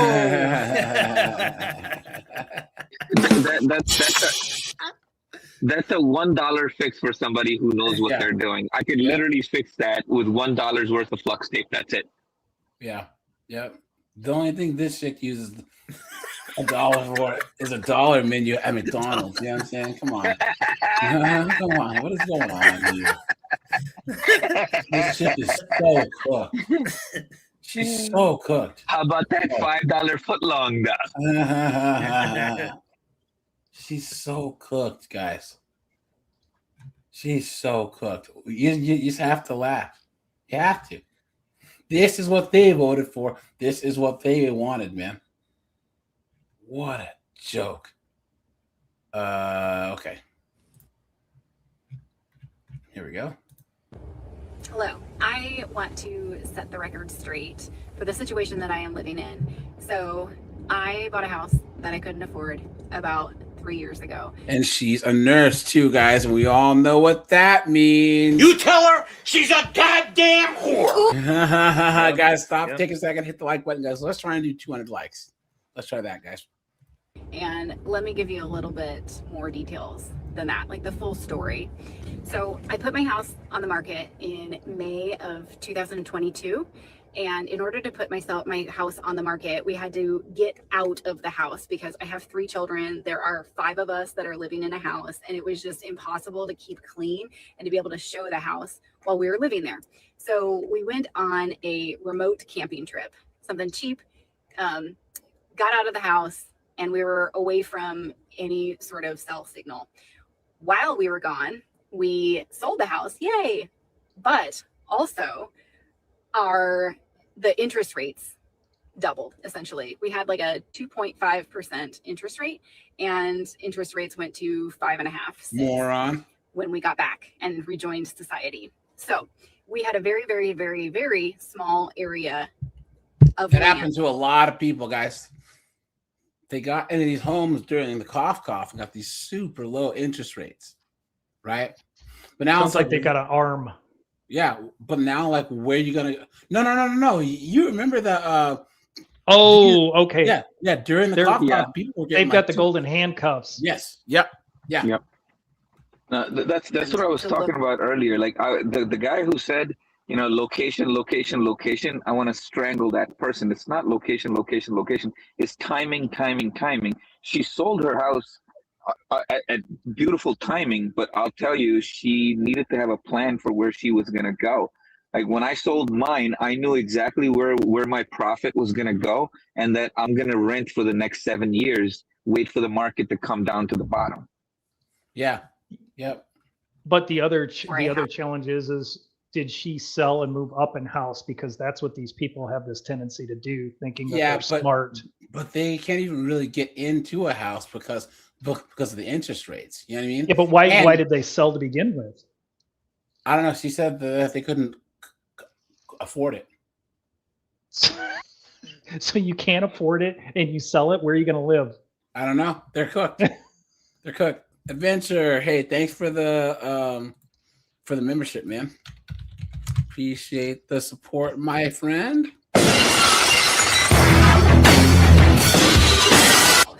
So just for reference, I live in a very large metro area. Of course you do. And in order for my children to stay in the same school district, we could only be in 1 square mile radius. If we went outside of those borders, we would be uprooting my 3 children from school. And it was already a really challenging time because COVID, where we were, was wrapping up. Kids were going back to school. And so it was already a lot of moving parts. Get to the goddamn point. Guys, I swear to God, why do they say so much? They talk so much and say so little. I can't, guys. I can't. She's been talking for a minute and 50 seconds and hasn't said anything. I can't, guys. I really, really can't. Here. Let's look at these dunderheads right here, guys. Hold on. I am coming up on 2 years of Independent, man. Thanks for the membership. I appreciate that. I really, really, really do. Oops.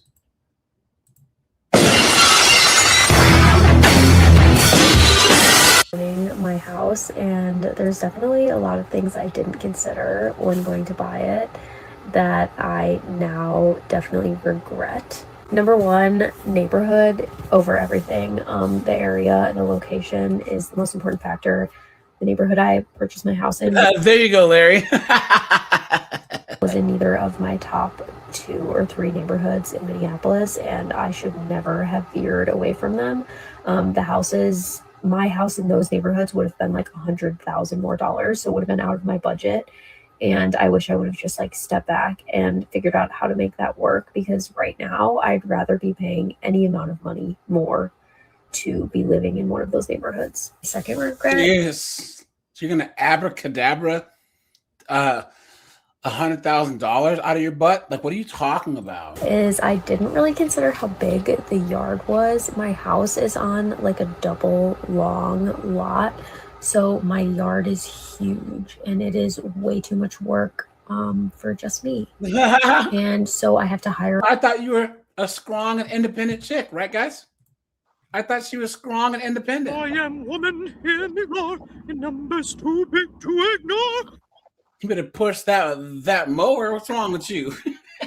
out a lot of the maintenance for that, because it is not something I plan to do, and I have a lot of invasive species and just a lot of like hellish things to deal with to make the yard nicer that I did really not anticipate. Regret number 3 is I thought it would be a lot easier to switch my washer dryer to be in unit. It is currently in the basement and I have to go outside and downstairs to do my laundry. What? Wait, that's not what an in-unit washer dryer is. But why would you buy a place you have to go outside? So she doesn't have an entrance to her basement inside the house? Well, why would you buy that? Why? You absolute dunderhead. You stupid woman.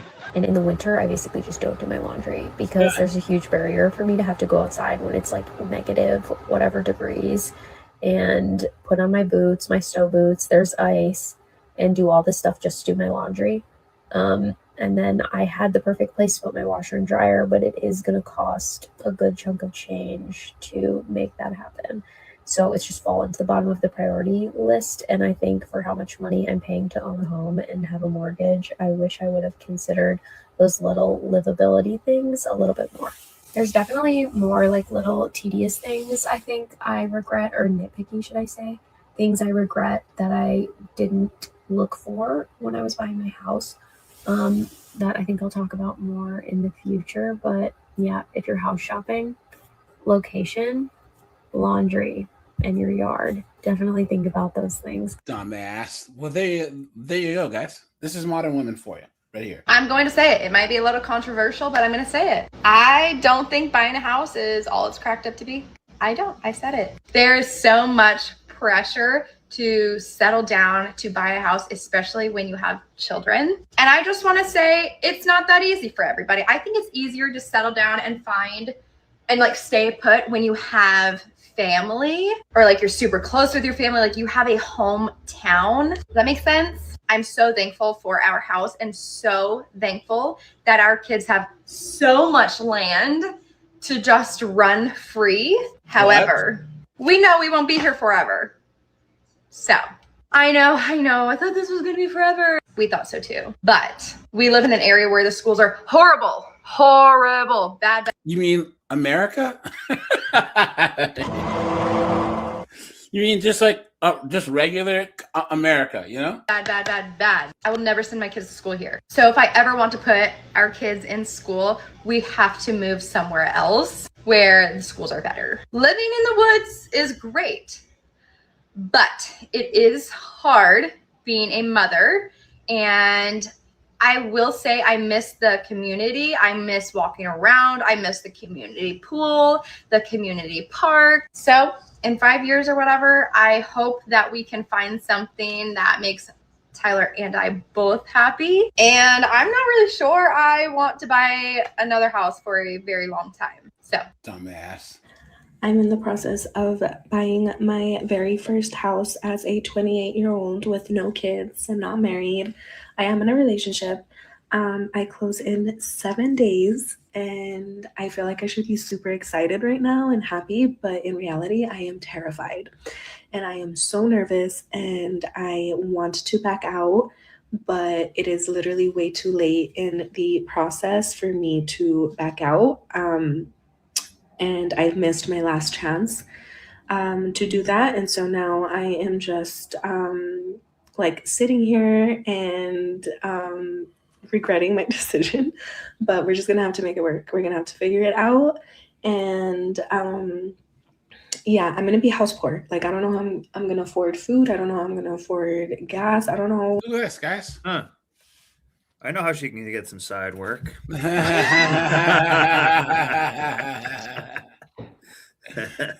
that. Hey, yeah, guys. the shocker always hits when it comes to property taxes and house insurance, and then the disasters that happen inside the walls.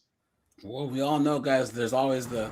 Y'all want to ask me what I'm doing? I'm outside hoeing. I work at hoeing. Y'all want to know what company I work at? I work at hoeing. That's the company I work at, hoeing. Exactly.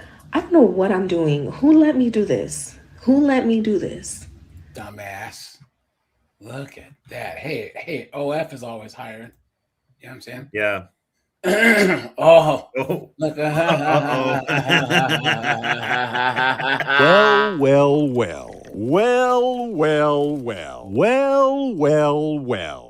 Okay. That, guys.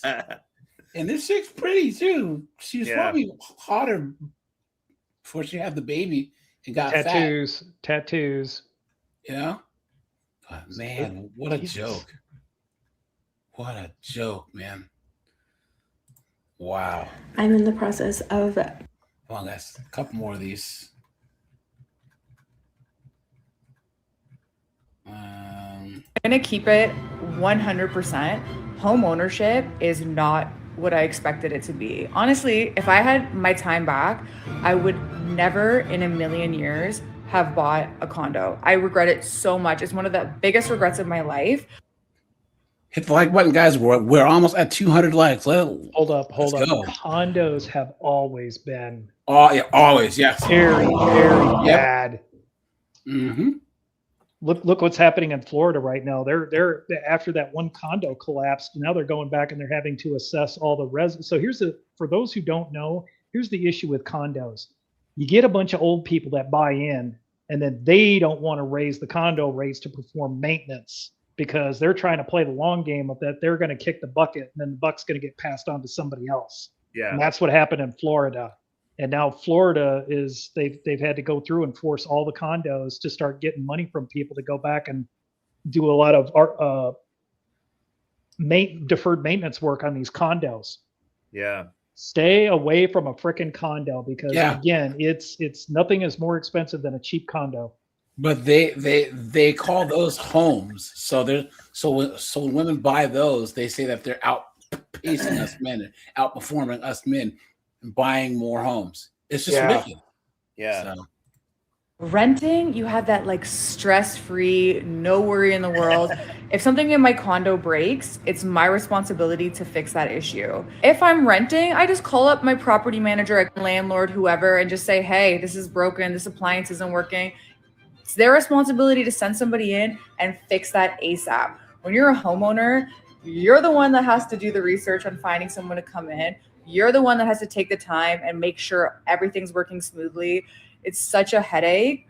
I'll give you an example. Today, I had the unit below my condo say that they have a leak in their washroom. It's my responsibility to call a plumber, contact the property manager, and make sure it's fixed. And when you're a renter, that's not my problem. Like my landlord will fix that problem. I'm paying rent, and that's a wrap. That's where my responsibility finishes. If I could turn back time, I would never have bought. I would have just stayed a renter. And honestly, the extra money that I would have had, I don't have to pay property taxes, I don't have to pay for repairs. Extra money, I would have poured it into investments. And What the hell is she future me would have been a talking lot about? better off. She still pays property taxes. Even Yeah, if you're a she's saying- renter. Because I guarantee she'd be the one that's bitching about her rent being jacked up. Yeah. Yeah, that's the property tax is part of the rent. It all comes out in the wash, people.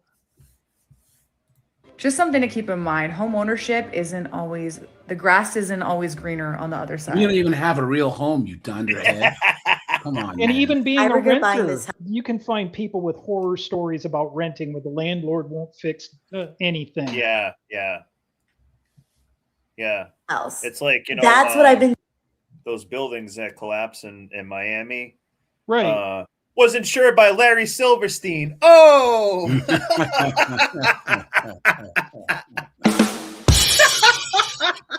And the other problem with being a renter is when your landlord sends this tree guy around who's got a cup of Dunkin' and he's wanting to come in the back door. Yeah, that's true. That's true. And you have no say at all. So Snowboard's gonna die over there. Good. You're laughing us to death. Little Tyler Nug. You I was remember? expecting a backdoor joke. Oh No. You guys remember on Who Framed Roger Rabbit? What are you doing? You're gonna laugh yourself to death. Oh, the weasels. No, I thought they were hyenas, right? Yeah, hyenas. That's right. Yeah. You're gonna laugh yourself to death. What are you doing? I regret buying this house. That's what I've been thinking every single day for like the past 2 months. It has been hell, and I lost control, and I was just able to gain back control. There's nothing that sucks more than working so hard to achieve a goal like this, and to not even feel at home in my own house is absolutely heartbreaking. Like, I worked so hard for this house, and I've been homeless before, and I should be grateful, and I am. But with everything going on, it's kind of hard to. But I'm ready, and I have a mindset to completely take ownership of this house and move forward from here on out. I wanted to do everything at once, which was a big mistake. Every single house owner that I've spoken to just told me the same thing. It's a process, it's baby steps, and you're not going to get everything done in one day. Give yourself grace, just focus on the things you need to focus on, and the rest will fall into place. You guys, look, this chick says, I've owned my house for 5 years. As soon as I bought it, broken AC, turned the windows didn't work, broken septic tank. Wow. Cooked. Just about everything that I've dealt with being a homeowner. It's But here's just the the thing. nature of buying a house. It sucks. Or you can fix stuff, and you have money to fix stuff that you can't fix yourself. It's You're not some weird, I know. dunderheaded 304. You know what I'm saying? I know. Pull my porks with $20, guys. I'm not gonna read the rest. Thanks for the $20 from the back. Hey, don't worry, Snowboard will be there. Thanks, man. I appreciate you, pal. You are scaring the hoes. That's a funny name.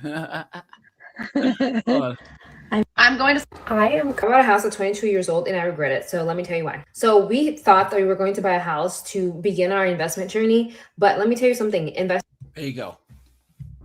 Why would a woman buy a house as her investment journey? Guys, because they've been told for the last 20 years you need to invest in real estate. But look at like what Larry said. His dad and him, they used to flip homes. Right. Because do you know how handy that you have to be able to have investment properties and all this other stuff? Because you actually save a lot of money fixing stuff yourself. You know, knowing how to do basic plumbing and all those things. Because calling a guy out there, you're just wasting money. You know. So yeah, absolutely. So I'll tell you, AJ, if you have like a basic toolkit, you can resolve 70 to 80% of the problems you could fix yourself if you just have the know-how and the willingness to do it. Around 70 to 80 stuff like septic tank, HVAC, all of the like electrical stuff. Most people shouldn't touch that, but a lot of things you could do on your own. I even saw this one YouTube channel where this guy, he claims that he makes over $100K a year just doing basic handyman stuff. People call him in. He charges $90 to knock on your door, and then an hour's worth of work is included in that 90, and he charges 50 after that. And just doing that, putting out Craigslist ads and Facebook ads, he said he makes over 6 figures, and I could totally see that happening, especially with these broads owning the homes. Yeah. Yep. That's true. Investing is very expensive, and the town that I picked is not the town for me. I thought that because the house was cheap enough, I could maybe like stand living here for a little while and then move somewhere else. That moving somewhere else part never happened. Owning a house is so expensive, and now it's difficult for me to go to the next place. I'm thinking about having a mortgage and having my brother like pay it and a rent because of how much I hate this town. And for context, I moved from South Florida to Port St. Lucie. If you know, you know, houses in Port St. Lucie here are so much more affordable, but it was not worth it. The lifestyle is just not for me. And I completely regret taking on this responsibility of owning a house. Beyond that, the amount that we spent on the renovation was way too much. Of course, with every construction, there's unexpected costs, but with this house, it was just so much. And the money that we were going to use to help on our next investment property ended up being swallowed up on this house. So you say that you're not going to be emotional about it because it's just an investment. It winds up happening. Like at the end of the day, this is the house you're going to live in. It's your first house. It's all a very emotional process. And so we ended up spending too much. And now I am stuck in a house that I don't want to be in a town that I absolutely hate. All because I thought that I couldn't start my investment journey by buying a house. I bought a house. This is why, guys, you never let women make financial decisions. I guess she spent this whole minute and 22 seconds summing up how modern women have destroyed society. You know what I'm saying? Emotional, going off half-cocked, just being an idiot, you know, and nothing but emotion. A guy would just say, hey, you know what? I don't like this place, but I'll make it work. It is what it is. But I hate this place. I hate this town. I hate this. You know? Come on. This is my biggest regret about my home buying experience. And I'm going to be honest. I think the biggest regret was initially looking outside of my budget, looking outside of what I know I can afford on a daily basis. Just like a woman, right, guys? Yeah. Why would you look outside your budget? You absolute dunderhead. And she wanted guys to be like, hey, big head. I hate you. What did he say? He said, it's because she wanted guys to look at her and be like, hey, big head. Yeah. Oh, how come there's no Mr. Potato Head? Oh.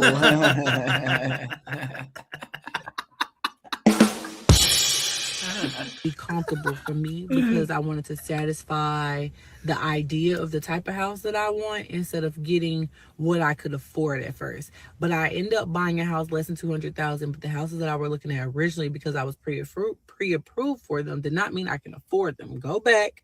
Yes, you can be pre-approved for a house you cannot afford. Okay, so I think my biggest regret in home buying was looking at the top of my budget at the beginning and not being more smart with what I could afford. Because when it came down to it and they're showing me a $2,000 mortgage and I'm looking at my man like, is this what we want? Like, you know what I'm saying? Like, no, definitely not. And I know a lot of people are like, oh, well, I pay that in rent. Good for you. I'm glad you love that. But in this household, we like to live comfortable because we want to travel. We want to be able to, hey, one of us fall off and there's not two incomes. We can still afford what we have. You get what I'm saying? Like, can we afford that and still take our vacations? Can we afford that and still stack up our money like we do each check? Like, you see how much more expensive a woman's life, a woman makes your life? Because she said we, meaning I think she has a boyfriend or whatever. He doesn't want to travel. He doesn't want to do any other stuff. But if they don't take these trips, she won't shut up. You know? Yeah. People telling me owning a home is the best investment you could ever have. I do believe that to be true. That don't change the fact that I'm tired of being a homeowner. I'm tired of the problems that it come with. I'm tired of all the responsibility, you know, hanging on my shoulders. I miss renting. I feel like I had more freedom with renting. Now, I know when you rent, you're paying month to month and all that money is going down the drain. It's not going towards nothing. It's not investing in nothing. It's not. I know that. And I don't care. Hold up. I thought. That's the biggest misconception in the world when people say renting is throwing your money out the window. You're paying money and you're getting shelter in return. You're getting something for your money. So, because I ran into a lady at a place where I worked and was trying to tell this young couple, y'all are wasting your money on rent. You need to buy a house. And I interrupted and I said, do you two know where you want to spend, where you want to settle down? And the woman said she didn't. And I said, renting is giving them flexibility. They shouldn't go buying a house if they don't know where they're eventually want to end up living. So that's one thing that irritates me about people. It's like when you rent a car. Are you throwing your money out the window, or are you getting something in return for your dollar? Yeah. Which you are. So, sorry, I'll get off the soapbox now. No, you're all good. Oops. What about it so much? Selling my house and going back to live with my mother. Because why not? I don't have kids. I don't have a man. I don't have any drama that I would bring my mama, and I can pay all her bills. Mind you, my mama still live in the projects and income-based housing. She doesn't pay rent anyway. We'll be over there living like kings and queens. Jesus Christ. I feel like the only thing that I would miss owning my home or, you know, moving back with my mom or just whatever is the privacy. I do not like people all the time. I do not like noise, you know, but when you move in with somebody or any sort of living adjustment, then you have to understand what that comes with. You know what I'm saying? And anniversary of becoming a home borrower. I borrowed this house from the bank 3 years ago and I hate it. And some people are asking me why. Why do you hate it? Because I can't afford it. I can't afford this house. When I borrowed the house, I could afford it. And the bank insured that. Since then, though, my property, my homeowner's insurance was $1,323 a year. Today, 3 years later, my homeowner's insurance is $2,654 a year. Yeah. That is a little over $100 increase, which is added to my payment. Now, I know a lot of people will say crap like, oh, well, you know, if you buy a house, your mortgage will be cheaper than your rent. Sure, if I were to rent a 4-bedroom, 2-bathroom house, my rent would be a lot more than my principal and interest on this house. However, I'm escrowed, so it doesn't fucking matter because I have to pay principal and interest, my property taxes, and my homeowner's insurance monthly. So I know some people will usually say like, oh, my mortgage increased by $200 this year. Yes, we're not actually referring to the mortgage, which is the principal and interest amount. We're referring to the overall payment that we have to submit to the bank every month. It's not actually the mortgage. We know that, but we're in escrow. We don't have a choice. So it's the mortgage payment that we're paying. When I signed up for this fucking house, I signed up to pay $1,800 a month. I'm close to the $2,200 now. In 3 years. That's a lot of money. And it's only going to continue to increase. And that's kind of my issue with this right now, because I'm at a point where I'm like, this is actually no different than renting. The only difference is that I don't have a landlord that I can call when my fucking toilet overflows or, you know, when the basement floods or whatever the fuck happens. I don't have that option. Like I had the savings for that. It was, you know, I was fully aware of that. But everything is increasing. And we all know that too. Like everything, the cost of living is increasing. And I can't afford this house. I hate it. But I can't, it's like, I'm probably not going to go back to renting because I invested over $30,000 into living here for upfront costs, not referring to how much I've paid in my mortgage and all that. But I'm a single mom. And regardless. Of course you are. Right, guys? So, AJ, well.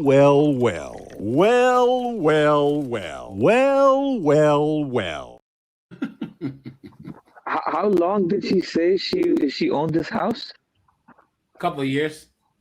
A couple of years? Yeah. Wasted her time. Like, I mean, she's saying 4-bedroom, what have you. Does he have a husband, kids, like a family that needs 4 bedrooms? I think this is what they're doing. They're overextending themselves. Yeah. Yep. Well, you know, she just told on herself too. She said she put down $30,000 for the down payment. So that means that she didn't put down a full 20%, which means she's also paying PMI insurance every month. Sure. And that's got, you know, PMI is probably, in her case, is probably somewhere between $500 and $700 a month. Yep. Regardless of me being a single mom, I make a decent living. Like there are people in joint households, 2-parent households who make less than me or make as much as me, and you know, so it's really not the single mom aspect that I'm referring to. Come on, man. Come on. You guys just honestly believe that? The lie detector determined that was a lie. In terms of financially, it's more so, it's too much for me to do on top of being a mom and on top of working full time. Like we all know what comes with being a single parent. So for me, it's just like, it's too much. But I just feel like I would over save. And the interest rate I got was pretty good at the time. Obviously, it's not gone back down. So I feel very lucky in that aspect, but I do think I would have waited a little bit longer to be in a little bit better financial spot. And I was told by a realtor that it usually takes, if it's a single person, whether it be just one person rather than 2 people, it takes you about 1 year to 2 years to feel like your finances are back in order after buying a house. And I definitely think that's true. So I'm hoping to do another video next year and kind of update you guys on how I've been feeling and if it was really worth it. So far, knock on wood, only a couple things have broken and I've had to pay for a couple things. Look at that. And I do feel like I've been pretty prepared for that.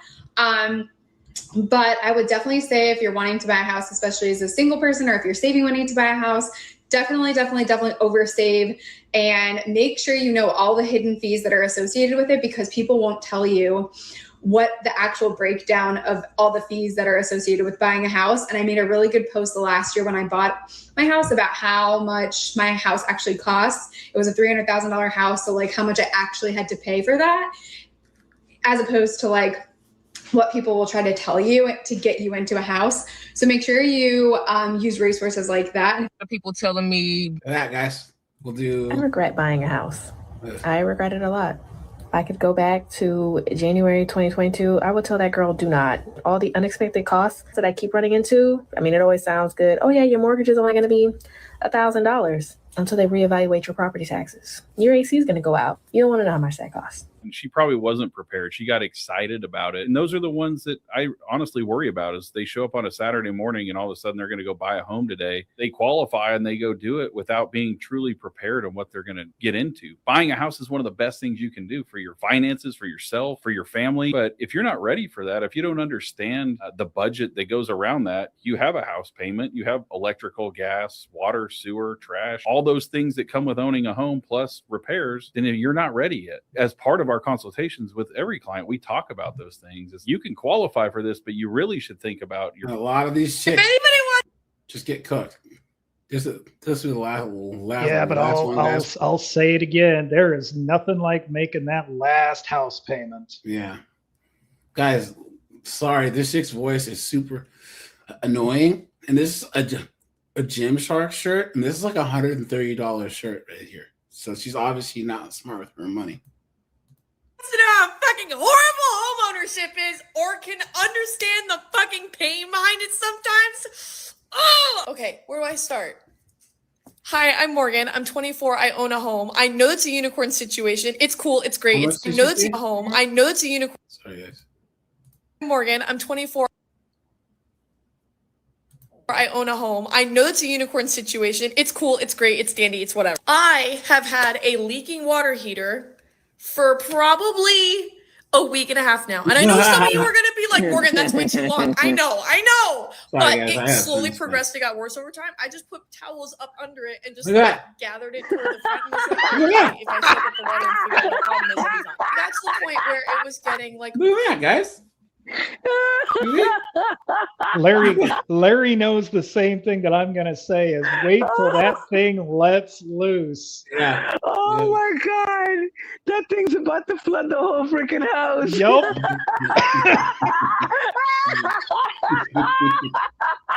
I know a lady, guys. She bought a house and her basement was like built weird.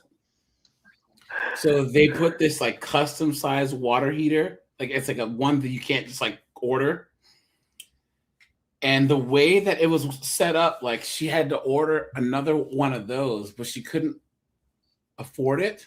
So she went without hot water for like a year and a half, 2 years. She had to like heat up water on the stove to like bathe in. Wow. So yeah. Overflowing into my entire HVAC room. So I was like, maybe I should probably get this checked out. He comes today and he looks at everything and he goes, for a 4-year-old water heater, because I moved into this house 2 years ago. And the water heater is only 4 years old because I was the first person that moved in here after it was built. He looks at me straight face and he was like, for the 30-something years that I've been in this entire business and I've been a plumber, I have never seen such bad corrosion. Ignore the fucking mess. I've never seen such bad corrosion and rust and filth on a 4-year-old water tank and water heater. Not only that, but he said the gauge, the little pressure gauge that is on it that basically tells it how hot or how cold to make the fucking water is broken.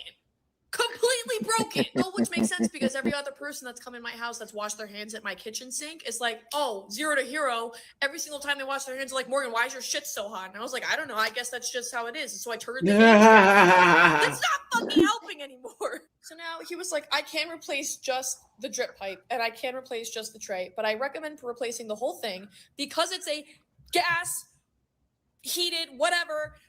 If there's nowhere for the gas and the steam could go, the whole thing could go kaboom.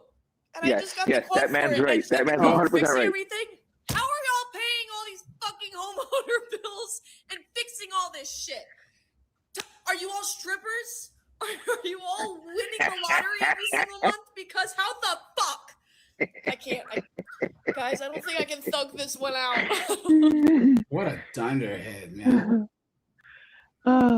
What a joke. Yeah, guys, these chicks are totally cooked, man. As someone who totally cooked. bought a condo in 2022 and regrets it, let me tell you about the things they don't warn you about when buying a condo. You think you're buying an affordable home with a low maintenance lifestyle, right? The lie detector determined that was a lie. The pool, the landscaping, all of that. But what they don't warn you about is the HOA and how it can literally destroy the value of your home. And if you have a bad HOA like I did, You have absolutely no control of the fees, no ability to know where the money is going. These question marks of what happened with spending, and if they're really bad, they'll make your complex unwarrantable, which makes it essentially unsellable. And when your condo is unsellable and the fees are going up and up, the value of your property crashes. As someone who bought a condo, guess who didn't read her HOA agreement? Because I guarantee there are clauses in there about calling for audits and how to get the books examined and all that. Mm-hmm. Yep. And even then, I would tell people be very careful buying into any kind of HOA. We will do a HOA nightmare stream here pretty soon because there's a whole bunch of those stories. Absolutely insane. Being a homeowner. There, I hate being a homeowner. There, I said it, and I meant it, and I hate it so much that we're moving out of our house and into an apartment. But not just any apartment, into a loft in the city with 10-foot ceilings, exposed brick, floor-to-ceiling windows, because I need this move for my mental health. So I decided that this was going to be the year that I focus on myself and I just free myself of all the things that were stressing me, that I didn't like, that just made me unhappy. And then I took a look around me and I realized that one of the main things that were stressing me out was trying to renovate this damn house. I don't want to do it anymore. I'm not going to do it anymore. I saw a girl on here and her response said that rent is the maximum that I will pay, and the mortgage is the bare minimum that I will pay. I've never heard anything more true, and that's exactly why I'm moving. Every time I turn around, there's another expense. There's something to pay for. Something's broke. Something needs to be fixed or replaced. I don't want to deal with that. And I personally make enough money where I could live in a nice place, where I don't have to be in a house in the suburbs renovating a 1970s fixer-upper on a budget. Like I choose not to. So we're moving. If you want to see our journey from moving from a house in the suburbs on an acre of land to Cook, guys. Cook. See? They all thought it would be fine and fun and dandy. And now they're totally cooked, guys. And the worst thing that you can do is date one of these chicks. And let her into your life. Because then her problems with her house are going to be your problems too. Absolutely insane. Yeah, there's a comment in the chat. Somebody says HOA is unconstitutional. No, it's not. Yeah. Let's see. All right. Let me see. Hold on, guys. Hold on. Let's do this. Guys, anything else on the topic before we switch gears? Nope. There we go, guys. That's the sound of the police. Guys, let's try and hit 250 likes, guys. We hit 200 likes. Thanks for that, guys. I appreciate that. Hold on.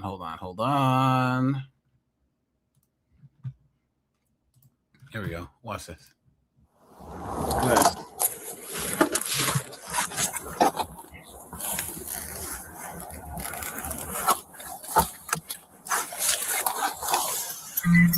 How's it going? Good. All his stuff. Thank you. So he was coming down 458. He went through. I don't know if he fell asleep or something. He was coming from Canton Rescue, working night shift over there.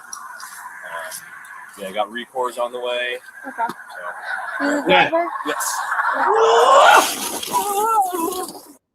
Are you okay? Oh, no. Okay, all right. I think I'm good. Sit down. You guys see that? Just ran the stop sign. Look at that. Holy moly. She's cooked. Ow. I think that the cop car's on fire.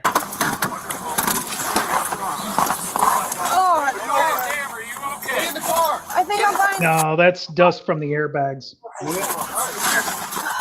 Hold on. Keep her away. What are you doing, bro? Yeah, On his phone? Okay. Let's get her over on the other side. You got shit in the car. Damn. Look at that, guys. What was he doing? Yeah. And then here we go, guys. I knew it would do that. There's one with this chick tried to run. Here we go. All right, we're getting a pressure shot at 3334 Evergreen. This is 50-year-old Gene. Yeah. A deputy with Putnam County Sheriff's Office was on patrol when he observed Gene driving a truck with no tag lights and her and the passenger not wearing seatbelts. He activated his lights and sirens and attempted a traffic stop. Get out of the car! Get out of the car now!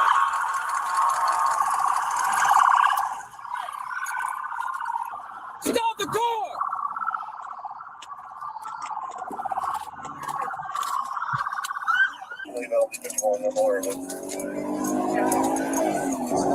Mile into Hollister, light traffic, 90 miles an hour.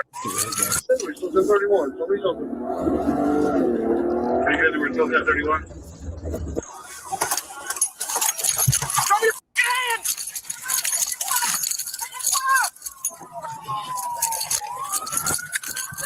Where are you gonna go, Grandma?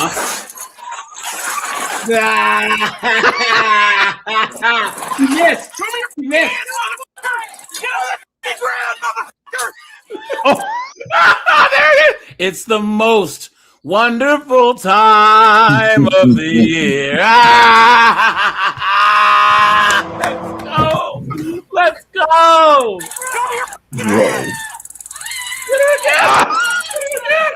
Oh man, I didn't my see that. drum for him. Bum bum bum. Wait a second. He got her with the taser before she shut the garage door. Yes, and then he keeps getting her over and over and over again. Look at that. Merry Christmas, guys. Whoa. Hey, the dog's coming! Hey! Oh, and Officer Buttercup. She figured if she made it to home base, she was free to go. Get her, Oh my Officer God, this is Butterfinger. Yes, let's go! Whoa, snap! Let him in there. Let him in there.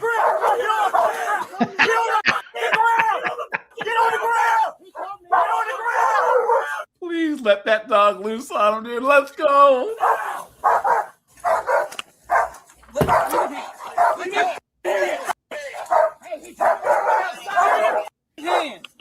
Damn. They cracked this case wide open. Oh!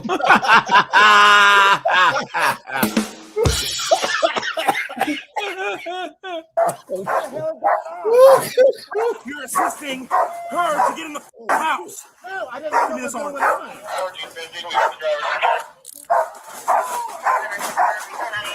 Don't move. Damn. And I bet his D's on the pavement too. Yeah.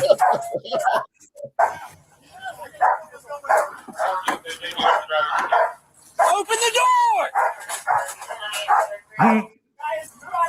Open the door! Hands up!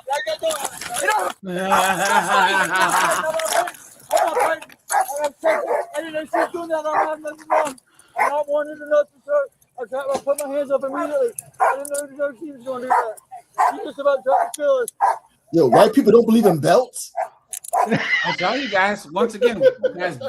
This is white version of Octavia and Nug Nug. You know what I'm saying? I tell you guys the trailer. Hold on. Oh, go ahead. The trailer is just as bad as the hood. They're all on drugs. They're all uneducated. They all commit crimes. It's the exact same.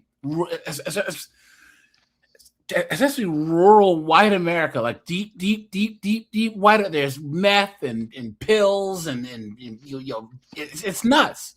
So people just like dumb, poor idiots are the same no matter what the skin color is. What were you saying? Oh, I just wanted to say to Seagrip, hey, what's this white people? I know. What do you mean, you people? Hold on. There we go. I called 911 the whole time, sir. I promise you I'm not disobeying. Can you shut that truck off? Can you shut that truck off, please? I'm sorry. Hey, is that nice?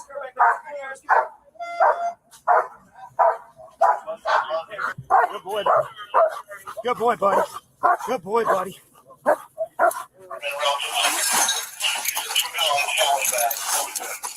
All right, focus on that look. We're going to look you up. Okay? 1, 2, 3. You move, my dog will come out and bite you. Let me see your phone real quick. I left mine in the car.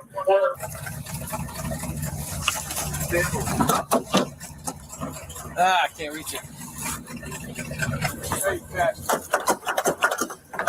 Door handle broke. I can't get to it. What? The door handle's broke.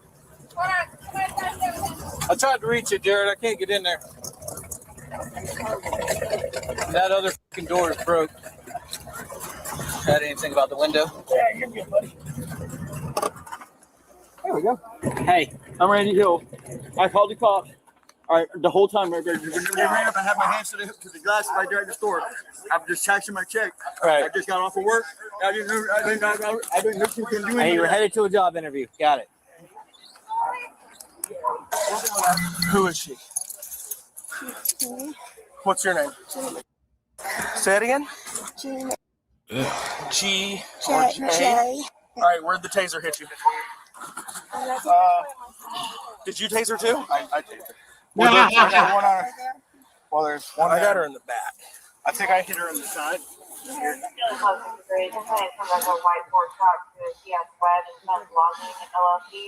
I think one pulled off and rolled off when I got her. You make it dog bit? No. All right. She got injuries? tased twice. She got tased here, there, and I'm pretty sure Hunter. I hit her in the back. You need an ambulance? No? Where's she hit at? So these two spots, yeah, Okay. 1, 2, and she got hit somewhere in the back, but I think it fell off. All right. Anywhere in her nipples or anywhere private? No? Okay, we can pull those out.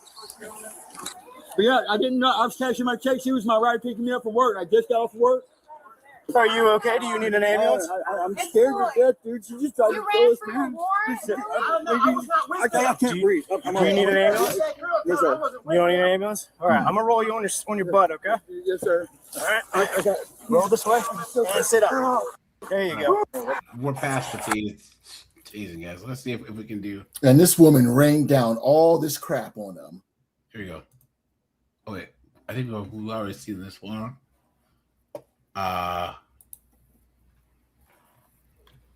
One second, guys.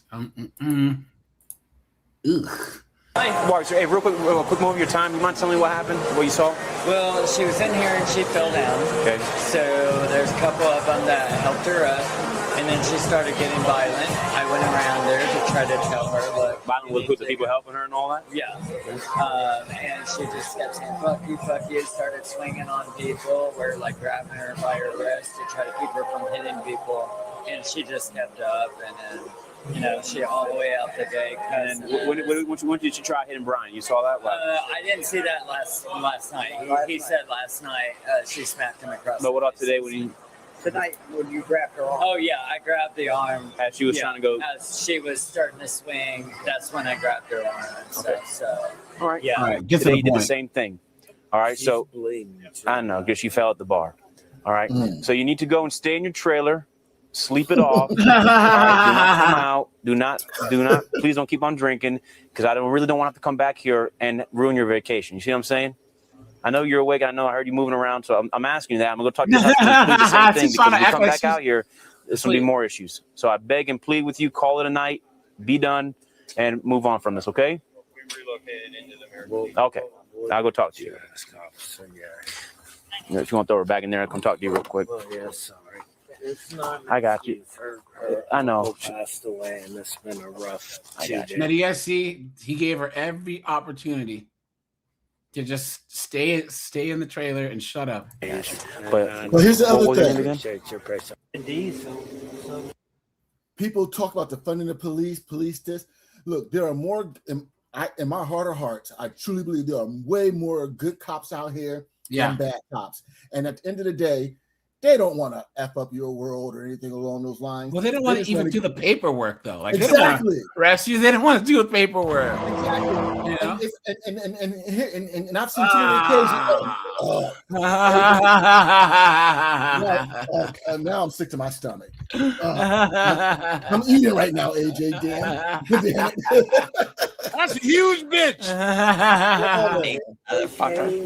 Michelle. I am sleeping. Michelle, please. Get the fuck. Michelle, please. You don't have a warrant to get in my I'm not file. entering it. Leave me alone. Where is your ice? What have I done? What have I done wrong? Committed battery. They don't. Again, all they want to do is notate it, and then we'll get you on out of here. What is there? There's no battery. Move on. Yes, I didn't do anything wrong. Have your life. I got fucking drunk. Hold on. I understand. I got a fucking cocktail from this bar where we're staying. I didn't do anything. I was drinking a beer. Why can't I drink a beer? I got Bubba, the problem I'm having is I cannot. The name that I'm giving is no. not returning. No. So Would it's have been all- to Michelle. I can't believe it. Name. I literally got a Is that the name? Is that the name I was on my ID? Where I'm staying. Her name and was y'all are in my. I'm not even a fucking married. I'm like, what the fuck, yo? Yeah. Small dicks. Get your fucking. Do something important in your life. Honestly. Can you imagine? You're not asking me. No, it's called garlic croutons. Yeah, and they're right there on the scene. Can you imagine being a female cop having to tell her to bend over, spread them, and cough? Ugh. Yeah. It's like, you're doing this to me. I fucking did nothing wrong. Nothing. You did. You battered a security guard, but he doesn't think he said. This is what I get. Okay. Go do your job. I am fucking here. pay you. I know. No, I pay you. Taxpayers. Yes, ma'am. And you're doing this to me right now? Go fuck yourself. Have your ID. Fuck you. I'm calling a fucking lawyer. All right. This is not right. I have never. This is so you understand.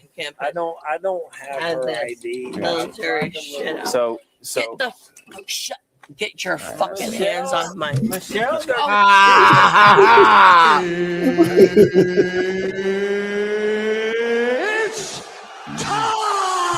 Take you to jail because you would not give them your ID. Now I am. Get down All on the you ground. had to do. Enough is enough. Give them your Turn ID. over. Get down. Turn over. Hands behind your back now. Right. That's it. Now you're going, Michelle. Get the other hand.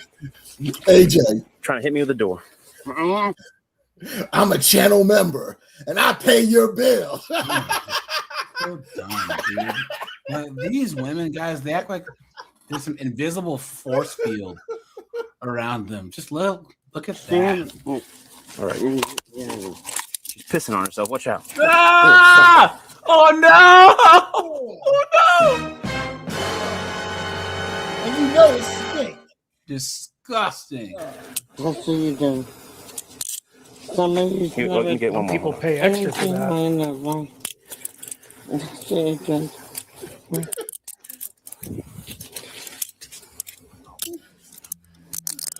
All right. Go in. I hope you feel good about yourself. You got it on you? Yeah. Where? Oh, just like That's fine. Hold her down and get some gloves. I did nothing. I'm gonna need y'all to stay for a little bit. I've done nothing wrong. I want my husband. It appears that South Carolina is currently down. That's possibly why I haven't received a return for her. There's nothing I wrong. did run her out of Florida. I have She did no not return firearms back or to Florida as nothing. well. You've got me handcuffed. If you want to just stand I by don't for the have return, guns or or I can just anything. input in CAD whenever What it is comes wrong back. with you? What is All right. Well, we got her in wrong with custody. you Hit right me now? with the door. So that's fine. We'll do it later on. You're Then proud of copy what South you're Carolina doing DL right for the now? husband. No. All my neighbor campers. No. I have no fucking firearms or Zero. Let me anything. walk away, Jesus. And you've got me in handcuffs? Really, you did that to me. You did that to me. I just wanted to get in bed. And Brandon, go get the car. Fucking out of control. You're fucking out of control. Now do you know why I say There's fucking not nothing all wrong. punani is good punani? There's Yeah, in my listen. See, now you know why I say all punani is not good punani. Stay back in. I'm not. Massachusetts negative Florida. That's fine. You know what? That's be petty, but she. All right, you guys. I'll shut this down. I appreciate you guys. Guys, tomorrow, 5 p.m. as usual. Take it easy, guys. Bye, guys. Hey, I'm gonna hit you.